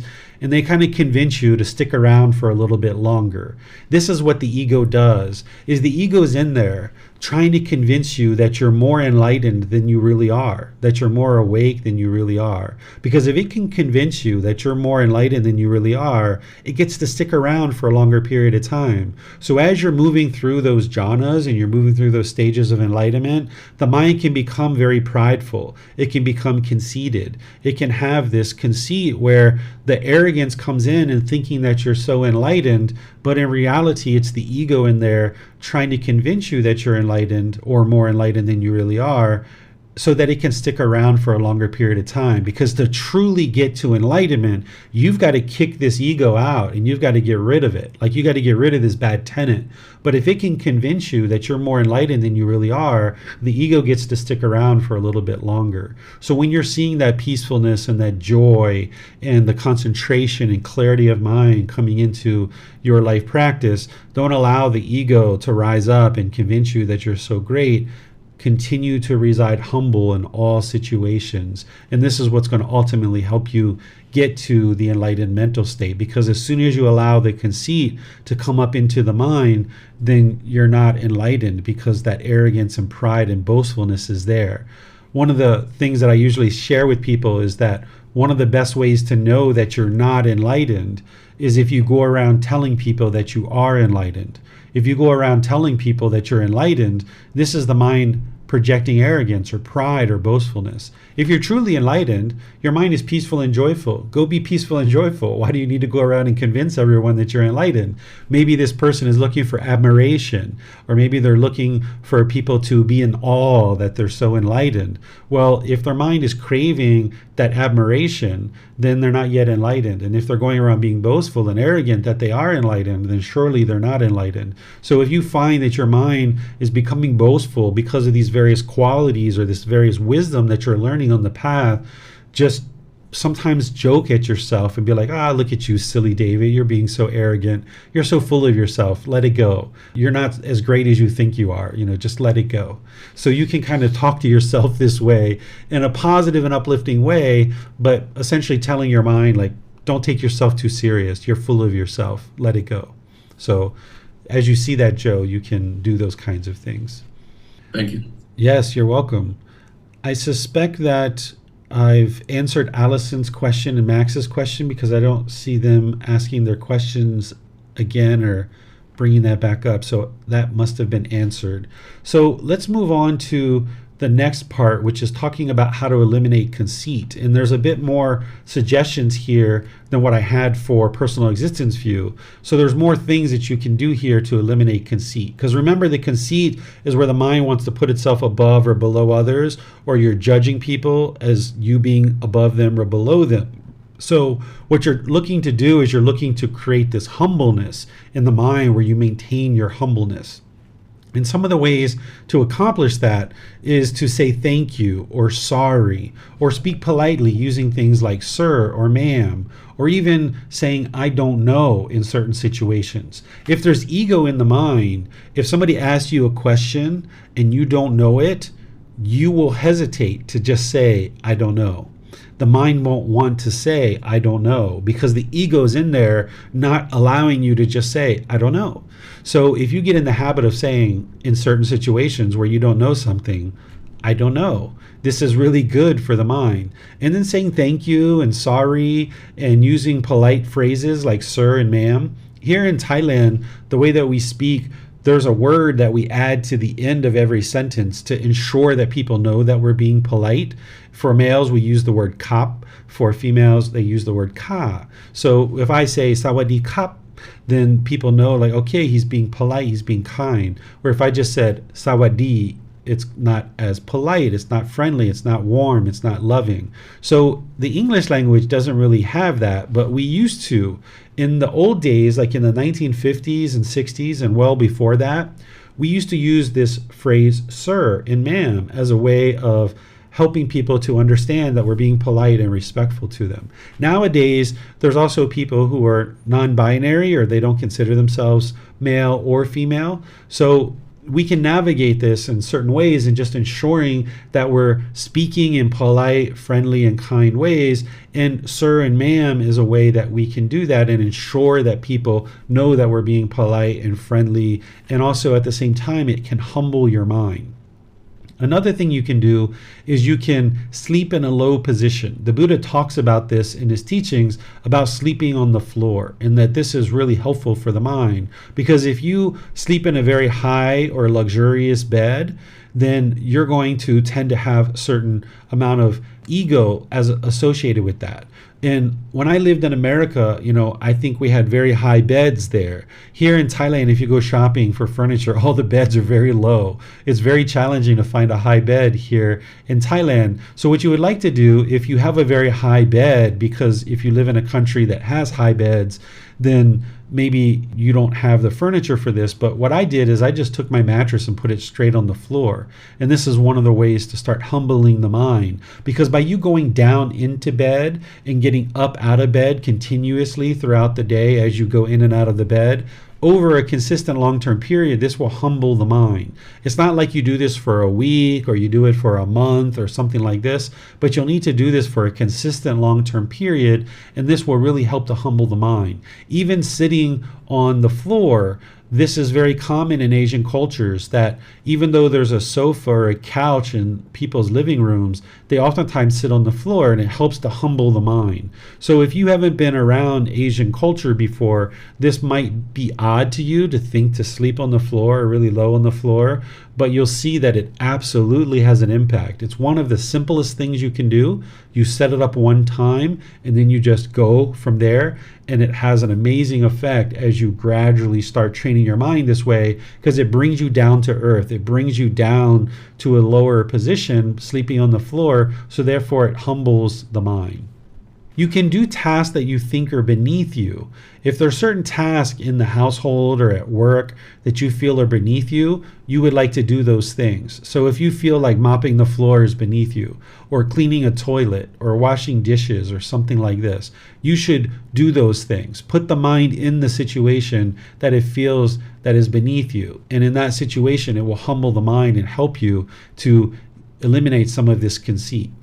You can listen to others teach you wisdom without any interest in teaching them anything at all. And in fact, those of you guys that are learning with me, you're doing this to a certain extent, that you're coming to these classes, you're learning with me, even just choosing to have a teacher, it's helping you to let go of some of your conceits or some of your ego. I can't tell you how many millions and millions of people are out there on the path to enlightenment, thinking that they're going to get to enlightenment without any teachers or any help whatsoever. They're just out there on their own, trying to read books, trying to watch YouTube videos, trying to meditate, and they run into all kinds of problems. They don't even realize that they need a teacher in order to get to enlightenment. There's too much ego even in the mind to admit to itself that it doesn't know how to get to enlightenment, and that they need a teacher and they need guidance in order to get to enlightenment. So whether you're coming to this class regularly like this to learn, or watching the replay, or listening to the podcast or something like this is helping you to take on wisdom, and you're admitting to yourself to a certain level that you don't know everything there is about the world,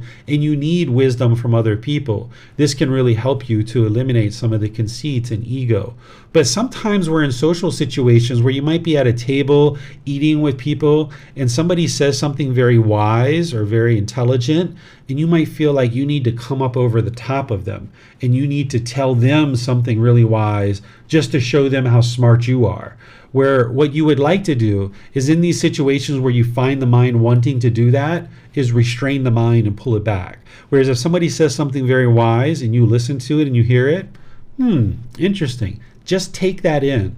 Don't feel like you need to immediately say something back, or even at a later point in the conversation that you need to show everybody how wise you are.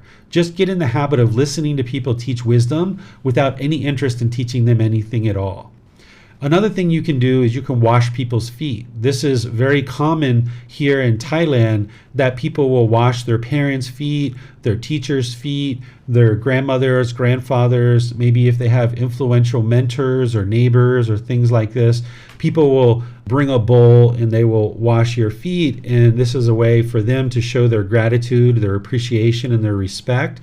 But it's also helping for that person to humble their mind as well. Because when you're washing someone's feet, you're down on the floor and you're washing their feet, it really humbles your mind. And when you do it the first few times, it might feel very awkward and very strange, because the ego is in there like, what are you doing? Like, this is so weird. This is so awkward. What are you doing? But as you get used to doing this more and more regularly, it really helps to humble the mind. So you can do this as part of your practice. Thais will usually do this at New Year's. They will do it on Mother's Day or Father's Day. They will do it on their birthday, perhaps for their mom or their dad or something like this. So you can potentially do this. And you can even teach your children to do this as well, because it will help them to maintain their humbleness and get rid of any conceit, that they can learn how to wash mom and dad's feet either on their birthday or New Year's or things like this. Because typically in Western culture, when it's our birthday, it's my birthday and all the attention is on me. But what you see here in Thailand is on your birthday, you focus the attention on other people. You focus the attention on your mom and dad and that they gave you this life, and repaying them for this debt of gratitude, that you might thank your teachers and your mentors for helping you through life and providing them some appreciation and gratitude for that. Where in the West, we tend to focus it on us, that it's my birthday. But here in Thailand, they tend to focus it on other people. I've even been invited many times to birthday parties that somebody is having, and it's not their birthday party. It's not like there's a big cake, there's lots of presents, and that you're giving this person gifts.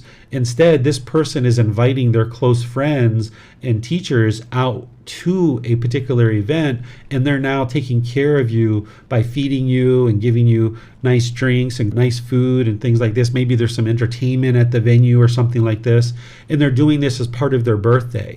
And nobody brings gifts, there's no cake, there's no nothing. It's about this person's birthday and showing appreciation and gratitude to their friends and inviting them out to have a good time together outside. And that's a way that someone will celebrate their birthday. So this is things that you can do in order to help cultivate some humbleness in the mind. Another thing that they do here in Thailand, and it's starting to become more and more well known around the world, is they will greet people with this why. I do this before class and after class, each class, and I do this when I meet with students. I will why to the students. And when you're doing this, you're bowing your head and you're showing humbleness as you're saying hello or how are you. Here in Thailand, we say Sawadi Kap, which means hello and greeting people. And it also means goodbye as well. So this is becoming more and more common in the world, particularly since COVID, and people have maybe not been doing handshakes as much, that this is a great way to greet people and show humbleness.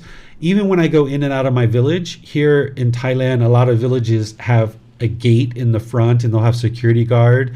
It's not because things aren't secure. It's just like kind of show. It's kind of like a greeter that's greeting people when they're coming into their house. So each village has security guards, which are kind of like greeters to greet people when you come in and out of the village. So when I go in and out of the village, I will usually bow my head to the security guards. Or if I have to stop my motorbike because they're opening the gate, I will sometimes why to them and show appreciation. Or if I go into a restaurant or some other venue, I will why to people and show respect and gratitude and appreciation. And this is a way for you to practice humbleness.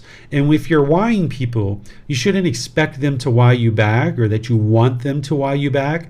You're not doing this because you want something back from them. You're doing this to show respect and appreciation and gratitude to them. This is for your practice, to humble your mind. So as you might choose to do this, realize that it's for your mind. It's not because you want something back, because if you want something back and you want everybody to why you, when you why them and they don't why you back, you're going to be discontent. So if you're going to show gratitude and respect to somebody through a why, you should just do that because it's part of your practice. What somebody else chooses to do is up to them. That's part of their practice. You can also practice generosity, loving kindness, and compassion. These are part of those Brahma Viharas that we talked about in chapter 14. And I went into detail explaining each one of these mental states of generosity, loving kindness, and compassion, what those are and how to practice them. The more that you practice these mental qualities, it will help you to eliminate conceit in the mind. You would like to eliminate the measuring and comparing, that wherever you see that the mind is judging others and having these comparisons where you want to put yourself above or below others, you would like to cut that off and let it go and not allow the mind to continue to do that. You're essentially restraining the mind, and you might also think about it as you're retraining the mind. You're rewiring the mind, that where you want to measure and compare yourself to others, you don't allow the mind to do that. That instead, you restrain the mind and you retrain it to no longer measure and compare and make yourself above or below others, but you see yourself more and more equal. The Buddha teaches in his own words about judgment. And what he says, among other things, is he says that when you're judging other people, you're actually harming your own mind. that you're not harming the other person when you're judging them. You're actually harming your own mind. So you would like to eradicate this judgment where you're no longer measuring and comparing people. If you have a certain size house and they have a certain size house, you might be measuring and comparing. Or you have a certain type of car or a certain type of clothing or jewelry, you might be measuring or comparing. Or in a professional environment, if your office is one size and another person's office is another size, you might be measuring and comparing. But don't allow your mind to do that. Just cut that off where you see that arising, and don't allow the mind to do that. Train your mind to be kind and gentle in all situations because it's the right thing to do. And realize that you're not going to be able to easily do that when there's craving, anger, and ignorance in the mind. So even though you hear me say this, to train your mind to be kind and gentle because it's the right thing to do, not because you want anything back from them, understand that it's going to be a challenge for you to do that. And that's why you've got that consistent ongoing training of the Eightfold Path to include meditation and all those other teachings to help you learn how to be kind and gentle. And more as you do this, it will become easier and easier. It will become effortless that you'll be able to be kind and gentle in all situations. And not because you want anything from this person, but just because it's the right thing to do.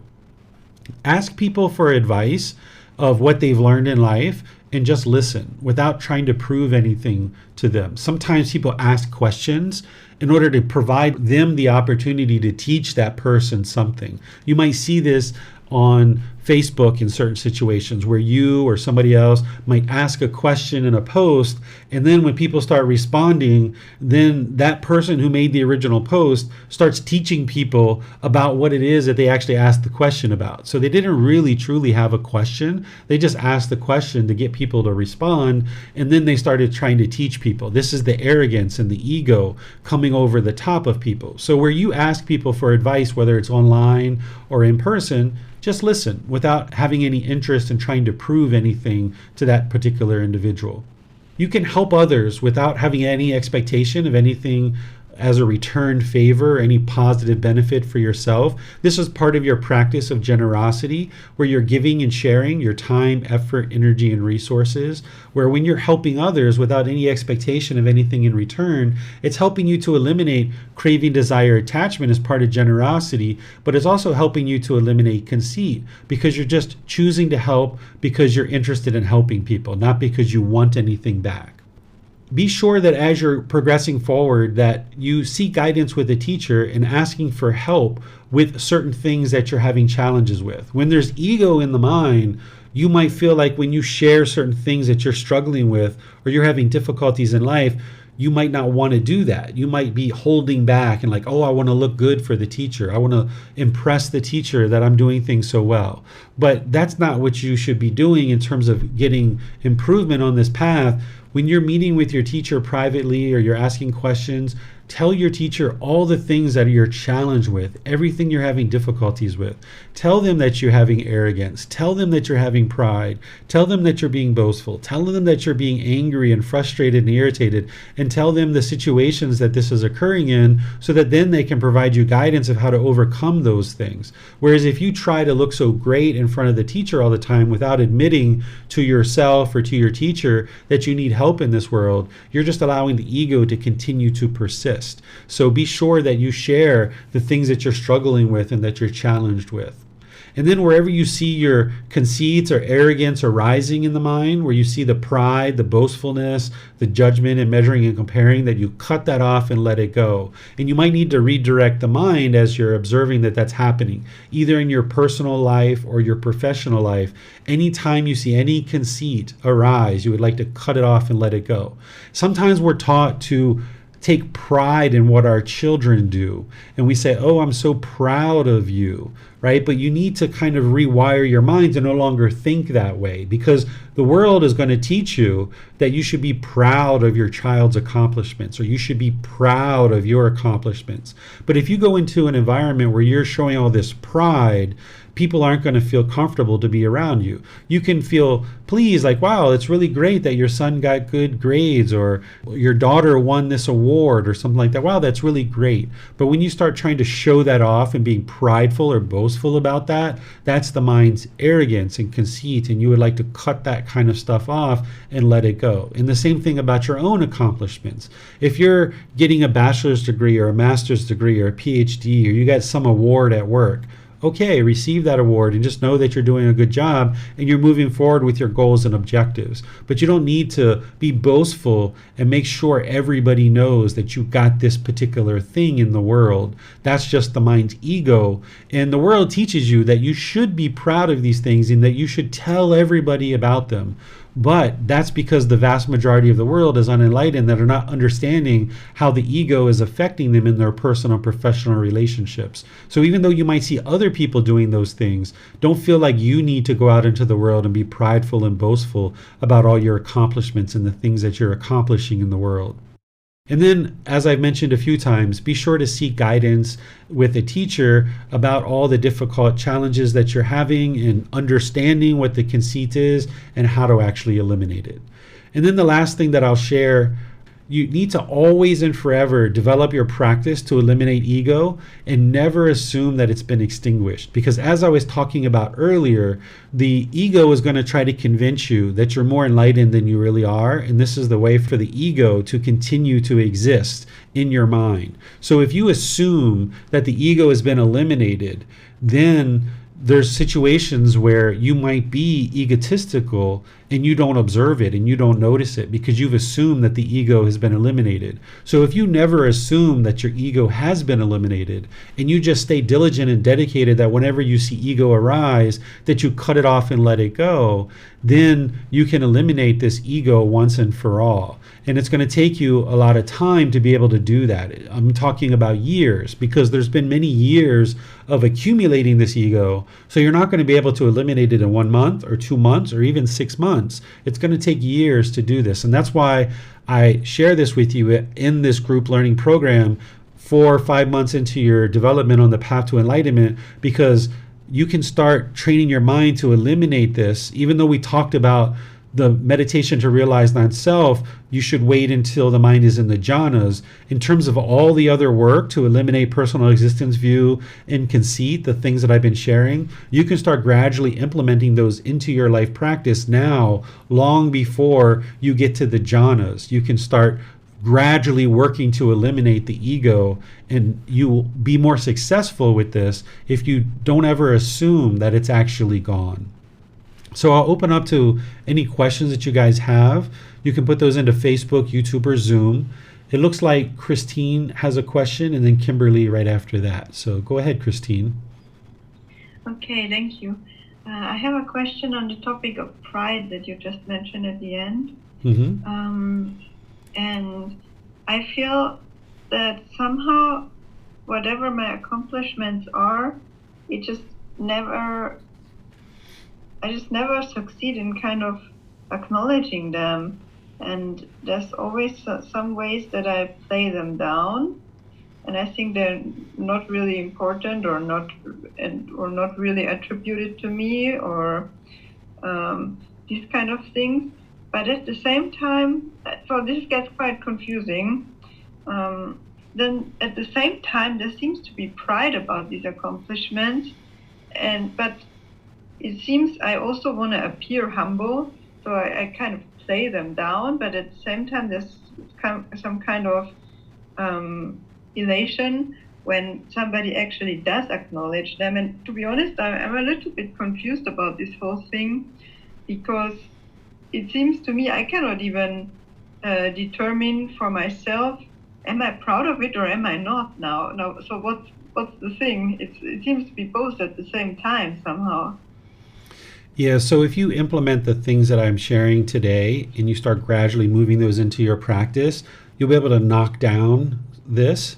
And then it's like that trash heap that we talk about, is when you clear off some of the trash, you realize there's more trash. And then you clear off that and you realize there's more trash. So if you kind of come at it with the things that I've shared in today's class and implement those, then you'll have less conceit, you'll have less ego in the mind, and then you can see where you're at there. Because some of the things that you're talking about, like when you observe the pride arise, you should cut that off and let it go, which is something that I talked about today. So if you implement these things that I'm sharing today, then you'll see that there'll be less ego in the mind. And then as you get a consistent long-term approach of implementing and having practiced these things, then you can see where you're at, like 6 months from now or a year from now. And as you're having individual situations, you can be asking for help with those individual situations. Thank you. So is it also conceit if I kind of do not want to acknowledge my achievements, or is that really just, it doesn't matter? When you say not acknowledge them, do you mean in your own mind or do you mean with other people? Yes, in my own mind. Okay, so if you say, like, I know you have a PhD, but I didn't know that when I first met you, right? I just happened to notice, I think one day when you signed in on your Zoom, it said, that you Yeah, had, it was the business account. yeah, it said like Dr. Christine or PhD or something like that. So, these are things where if you are knowing that you got a PhD and you worked, I'm sure, very hard to get that degree, that, okay, you know that you got it and you worked hard for it and it's helping you in life move to whatever it is that you're looking to move towards, but you're not putting it out on your sleeve. You're not wearing it as a lapel on your shirt and kind of being boastful and look at me, that's not what you're interested in. You're interested in just ensuring that you acquire the wisdom from that degree. What the degree and the title is just an acknowledgement of the 8 years or 12 years of hard work, or however long it took you to get your PhD. That title is just to acknowledge your hard work and your effort, but you don't need to wear it as a lapel on your shirt, right? You can just know that you appreciate the wisdom that you accomplished, and now you go out into the world and use that wisdom in beneficial ways. Yeah, that's actually a really good example, because I do have this PhD, and then sometimes I go to the doctor and they ask me, oh, what's your PhD in? Are you a colleague, or what did you do? And to be honest, I always feel about this whole thing like, yeah, I really just made up some stuff over the time of several years. And I didn't really know what I was doing, kind of. It kind of made sense at the end and the people really liked it, but it doesn't feel like something. Okay, well, whatever wisdom you gain during that program, that's the wisdom you gain, and you'll just use it in whatever way you use it. But you don't need to put it on every single email. You don't need to put it on your license plate of your car. You don't need to, do these kinds of things. You can just know that, okay, I acquired a certain amount of wisdom and I'm just going out into the world and doing whatever I need to do. It's not going to change who I am as a person. This PhD doesn't define who I am as a person. It's just an acknowledgement of the wisdom that I gained during this program. Yeah, that's the way I see it. And basically it's the acknowledgement of just being able to stubbornly continuing doing the same stuff over and over again. Yeah. Okay, thank you. There's nothing wrong with that. The conflict that you might be experiencing in your mind is you see other people maybe taking pride in it and being boastful about it, and you feel like maybe you should do those same things, but you don't need to do those same things just because other people might be choosing to do it. Yeah, it's true. I'm actually really glad that I'm back in Thailand now, where just nobody knows about this whole PhD thing, and that's it. Mm-hmm. Yeah, very simple. All right, it looks like Kimberly, you have your hand up. Thank you, David. I'm interested in hearing how you approach teaching and eliminating the self and ego to our children, especially if they're younger and they don't have the life experiences that we have yet. How do we, and we're also learning about it ourselves and working on it ourselves. How do we start doing that? Yeah, so the more that you gain wisdom about what the ego is and how it manifests itself in the day-to-day lives, you'll not only be able to observe your own ego when it's coming out and you'll know how to address it, but you'll be able to observe it in your children too. So that when your children are becoming arrogant or boastful or something like that, you can help them to understand that it's unwise to have that arrogance and ego. So one of the things that I did with my son is I needed to teach him what ego was first, and of course I taught him all the other foundational teachings first, like the three universal truths, four noble truths, eightfold path, the three poisons, the natural law of gamma, so forth and so on. But eventually in his development, probably about a year, 2 years in, we started talking about the ego because I started observing his ego in certain situations. So I started talking about what it is and how it causes problems and how it's going to be a challenge for him in life if he allows this ego to persist.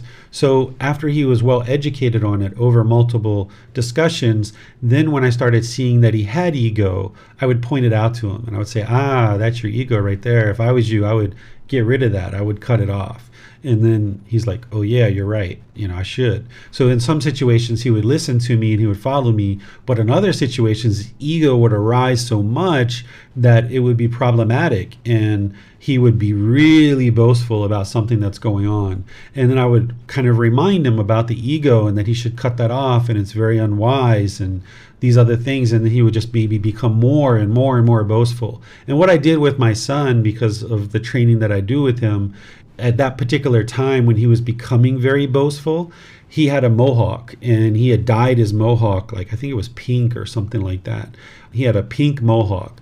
And during this time frame, his ego came out tremendously. And as he was getting more and more ego, and I kept sharing it with him and pointing it out, encouraging him to let it go, and even giving him opportunity to let it go, there was one day where he just wasn't letting it go, and it was getting more and more and more and more and more. We happened to be in the car at that time, so I drove him to the barber shop and had him cut off his hair and go back to just like what I have my hair. And he was crying and crying and crying. And the more he cried, the more I realized that this was a wise decision because he was holding on to this as part of his personal existence view and part of his ego. And here in Thailand, the people know about these kinds of things. So the barber and the owner of the barber shop was very supportive, and that we were all laughing and kind of joking and kind of playing along and kind of helping my son to be willing to let him cut their hair. And eventually he got his hair cut, and this really helped him to knock down some of his ego for a period of time. But then I noticed about 6 months later, a year later, it started rising back up again. So I would remind him like, I think we need to go get your hair cut. And he's like, no, we don't need to go get my hair cut. So there was a point in time where his ego did come out again. So he wouldn't address it. So we did cut his hair again. And then it's interesting that you asked this question because just today or yesterday we were playing some video games, and now he's at the point where he's beating me in all the video games, because before he couldn't beat me because he was just learning and he was too young. But now he's beating me in all the video games, and his ego sometimes comes out a little bit. And I'll run my hands through his hair and I'll say, I think we need to get your hair cut. And he's like, my ego's coming out? I'm like, yeah, it is. He's like, all right. He's not interested in getting his hair cut, so he'll cut off his ego and become more humble. So these are ways that I did with him. This may or may not directly apply to you in terms of the haircut part, but definitely having conversations with your child over multiple situations and pointing out to them the challenges that the ego has, and that it's going to be challenging for them to have harmonious relationships in school with their friends, their teachers, their principal, their job when they get out of work, with their coworkers and their boss and all these things, and show them that you understand that they have ego and this is part of the mind. You're not saying they're a bad person or you're not degrading them as an individual, but you're just helping them to see this aspect of their mind and how it's unwise to allow the ego to continue. And that when you point it out, all you're suggesting to them is that they cut that off and let it go and become more humble. And this is where teaching your children, here in Thailand we call it damhua, where they wash their parents' feet. This can be really helpful. Or when you teach your children to say thank you, like if you give them money to buy candy, don't just give it to them and let them run off and buy the candy. Hold it until they say thank you. Or they, if you have them bow, my son, before I give him money, he will bow and say thank you for the money. These are the kind of things that you can build into your day, where I don't just let my son grab money and run off and go buy something. he's at the point now where I've paused him enough times that I won't give him the money until he acknowledges a thank you or something like this. And this teaches him not only to be thankful and appreciative and have gratitude towards me, but it helps him in other parts of his life as well, that I see he's more appreciative and respectful with his teachers when he's interacting with his teachers. So a combination of these things and others can be really helpful in educating your children to understand what the ego is and to cut it off and let it go. Oh, great insight. Thank you, David. You're welcome. And by the way, if you're looking for more details on training children on the path to enlightenment, there's a class that I did at the end of last year. It's recorded on the podcast and on YouTube. I think it's called Guiding Children on the Path to Enlightenment or something along these lines. If you have challenges finding it, let me know and I'll send you the link. That this is about the entire path of enlightenment and how to guide children on the path now that you're starting to cultivate this wisdom. And that I can find that on the podcast, David? Yes, it's on the podcast and it's also on the YouTube channel as well. Oh, thank you. Okay. It would have been around like November, December of 2022. Great. Thank you. You're welcome. All right, I'm not seeing any more questions anywhere from anybody, so I will just end class as I typically do by thanking all of you for joining. I appreciate your dedication and your diligence to learning. And as you see that this is a very interesting topic, I think, and it's one that is very impactful. It's one that's very challenging. The ego can almost be like a brick wall as you're trying to break this thing down. So you're getting a really nice head start on it here early in your development on the path to enlightenment. So continue to understand it. Be sure you read this chapter if you haven't already, chapter 16, because there's a lot of details in the chapter that I don't talk about in the classes, and there's certain details in the classes that I don't talk about in the book. So a combination of coming to class and reading the chapter will really help you get informed about the ego, what it is, and how to eradicate it. And you absolutely would like to work at this as best as you can, because there's just so many benefits in getting rid of the ego and ensuring that you just eradicate it from the mind. Next week on Sunday, we're going to be in chapter 17, which is titled Eliminating Fears. Are you really scared? I'm going to be helping you to understand how craving, desire, attachment produces fear in the mind and some unique ways to eliminate your fears. Because what you'll understand is that you're not actually really scared. It's just that the mind is having craving, desire, attachment, and there's ways to eliminate these fears almost surgically. And then on Wednesday, we're going to be doing breathing mindfulness meditation together. So you're welcome and invited to join for that or listen to the replay. So thank you all for joining. We will see you guys in one of these future classes. Have a very lovely and wonderful rest of your day. Sawadee krap. Thank you for listening to this podcast. To provide support for this podcast, visit patreon.com/support Buddha. To access more teachings, visit buddhadailywisdom.com. There, you will discover a full range of courses, retreats, and online resources to assist you on the path to enlightenment. Remember to establish a daily, consistent meditation practice, along with learning and practicing these teachings. A well-developed meditation practice is the foundation in which to train the mind to attain enlightenment.